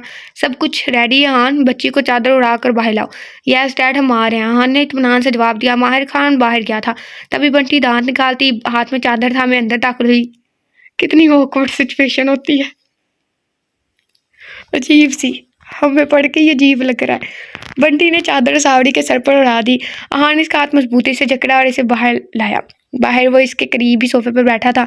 सावरी का दिल बंद हुआ जा रहा था। इसकी हथेलियां पसीने से भीग गई। चंद पलों में वो अपने तमाम हकूक अहान माहिर खान को अपनी दिल की मुकम्मल रजामंदी से सौंप चुकी थी और अब इससे निगाहें ऊपर उठाना मुहाल लग रहा था। उफ अल्लाह, इसलिए कहते हैं कि बुरी चीज़ें नहीं खानी चाहिए। डैड इसे व्हाइट पैलेस ले जाइएगा, ज़रूरी कॉल आई है, मुझे थाने जाना होगा। वो संजीदगी से कहता वहाँ से निकल गया। एकदम से ही सब कुछ बदल गया था। रिश्ता, जज्बात, एहसासात, दिल में जज्बों का तूफान सा उठा था। यहाँ रहता तो बेख्तियार ही होना था। इसीलिए इसने आज के दिन सावरी शाह की सहूलत के लिए वहाँ से निकलने में आफियत समझी कि वो हर किसी से ये तासर नहीं देना चाहता था कि वो इस नाजुक जान के लिए जाने कितना तरसा हुआ था। लबों पर मायने की मुस्कुराहट थी जब वो वहाँ से निकला था। सावरी की अटकी सांस बहाल हुई। क्या खबर कल तुझे भी हो जाए, इश्क वालों की खैर मांगा कर। तकरीबन 2 हफ्ते हो चुके थे। वो अब सहूलत से मिस फरियाल के साथ पूरे हॉस्पिटल में घूम फिर लिया करती थी। वैसे आप लोगों का फेवरेट कपल कौन सा है? अपने बड़े बाबा से बहुत सख्त किस्म की नाराज़ थी। वादे के मुताबिक वो लोग अगले दिन नहीं आए थे। वो इंतज़ार में ही करती रही मगर इसका इंतज़ार ही रहा। फिर पाशा इब्राहिम इसे फ़ोन करता रहा मगर इसने सख्त किस्म की नाराज़गी की वजह से एक मरतबा भी फ़ोन उठाने की ज़रूरत महसूस नहीं की थी। नहीं जानती थी यही तो पाशा इब्राहिम चाहता था कि वो अकेली अपनी सारी प्रॉब्लम्स को फेस करे। अमन इसके सामने आना तकरीबन ना आने के ही बराबर ही आया करता था। आज भी इसने काफ़ी सारा वक्त एंजल वार्ड में गुजारा था। वो अब रंगीली के बगैर यहाँ आने जाने लगी थी। अब भी मिस फरियाल को गुड बाय बोलकर अपने अपार्टमेंट की जानिब जा रही थी। जज़ार ट्रस्ट का ये तवील और रीच कॉरिडोर था जिसमें से वो गुजर रही थी मगर एक जगह ठिठक कर रुक जाना पड़ा। वो एक कैबिन था जहाँ से इसकी पसंदीदा तिलावत की आवाज़ आ रही थी। वो खिड़की खड़ी पहले गौर से सुनेगी। ये तो वो वाला साहब हो गया ना, लकड़ी को लड़की बोल दिया कि आया ये वही आवाज़ भी है कि नहीं। वो धीमे से चलती इस दरवाजे के करीब आई थी। ये तो वही आवाज़ है। इसे अपनी ज़िंदगी की खुशगवार तरीन हैरत हुई। वो भी यकीन थी कि वाकई क्या वो ये आवाज़ इतने करीब से सुन रही है। तभी सरखुशी में वो इस कैबिन का दरवाज़ा खोलती चली गई थी। ओके जी गाइस, अगले पार्ट पे मिलते हैं। और प्लीज़ इंस्टा पे हमारी एक आईडी है जो कि हम यूज़ नहीं करते, मतलब वैसे ही है पड़ी हुई, हमारी भी नहीं है वो, तो उधर इबा 01 के नाम से है वो। तो आप उस पर मैसेज करके हमें याद दिला दिया करें। सॉरी, एक तो ये दीजिए में ही अटक जाते हैं। हमें याद दिला दिया करें कि आपने पार्ट अपलोड करना है। और कुछ हमने बताया था कि वो पिछले 3 दिन हमारे लिए बहुत टफ थे, ठीक है, इस वजह से हम अपलोड नहीं कर पाए। और किसी ने सारा अरूज की आवाज़ पे भी कहा था कि अच्छी आवाज़ है। शुक्र है आप लोगों को कुछ तो पसंद आया। वैसे सारा अरूज स्टार्टिंग से ही हमारे साथ ही और उन्होंने वापस बुला लिया है। तो प्लीज़ आप जो हैं, हम कुछ नावल ऐसे होंगे जो हमारी उनकी आवाज़ में होंगे, यानी कि एक नावल अगला ऐसा आएगा जो स्टार्टिंग हमारी आवाज़ में है और दरमियान में उनकी आवाज़ है, मतलब हाफ हमने किया हाफ उन्होंने किया है। कुछ ऐसे होंगे जो जस्ट उनकी आवाज़ में होंगे, कुछ ऐसे होंगे जो जस्ट हमारी आवाज़ में होंगे, ठीक है। तो प्लीज़ आप भी हमारे साथ कोऑपरेट कीजिएगा। और उनकी आवाज़ भी काफ़ी अच्छी है, बल्कि हमसे भी अच्छी है। तो आप लोगों को खैर बताएं कौन सा कपल अच्छा लगता है, प्लीज़ हमें याद करवा दीजिएगा। हम अगली एपिसोड पे जल्दी ही कर देंगे, क्योंकि जब भी हम पार्ट में अपलोड नावल करने लगते हैं सारी मुसीबतें हमें पे ही आ जाती हैं। खैर, अल्लाह ताला सब बेहतर करे। अल्लाह हाफिज़। अपने बहुत सारा ख्याल रखिएगा, दुआ में याद रखिएगा और दुआ कीजिएगा कि हम अच्छे से पढ़ें, क्योंकि 2-3 दिन हो गए हम हर वर्ड को या तो हाफ पढ़े हैं या मतलब अच्छे से नहीं पढ़े जैसे कि हम पढ़ते हैं। हम ऐसे लग रहा है जैसे कुछ अधूरा ऐसा है, ऐसे कुछ भी। शायद ये न्यू चैनल है और उस पर हमारे इतने रीडर्स कमेंट नहीं करते इस वजह से, वरना हमारे पुराने चैनल पे काफ़ी लोग कमेंट करते थे। हमारे जो दरमियान में हम कमेंट करते हैं उस पर मजाक होता था, मतलब काफ़ी अच्छा लगता था। सो अगली वीडियो में मिलते हैं। अपना बहुत सारा ख्याल रखिएगा। खुदा हाफिज़।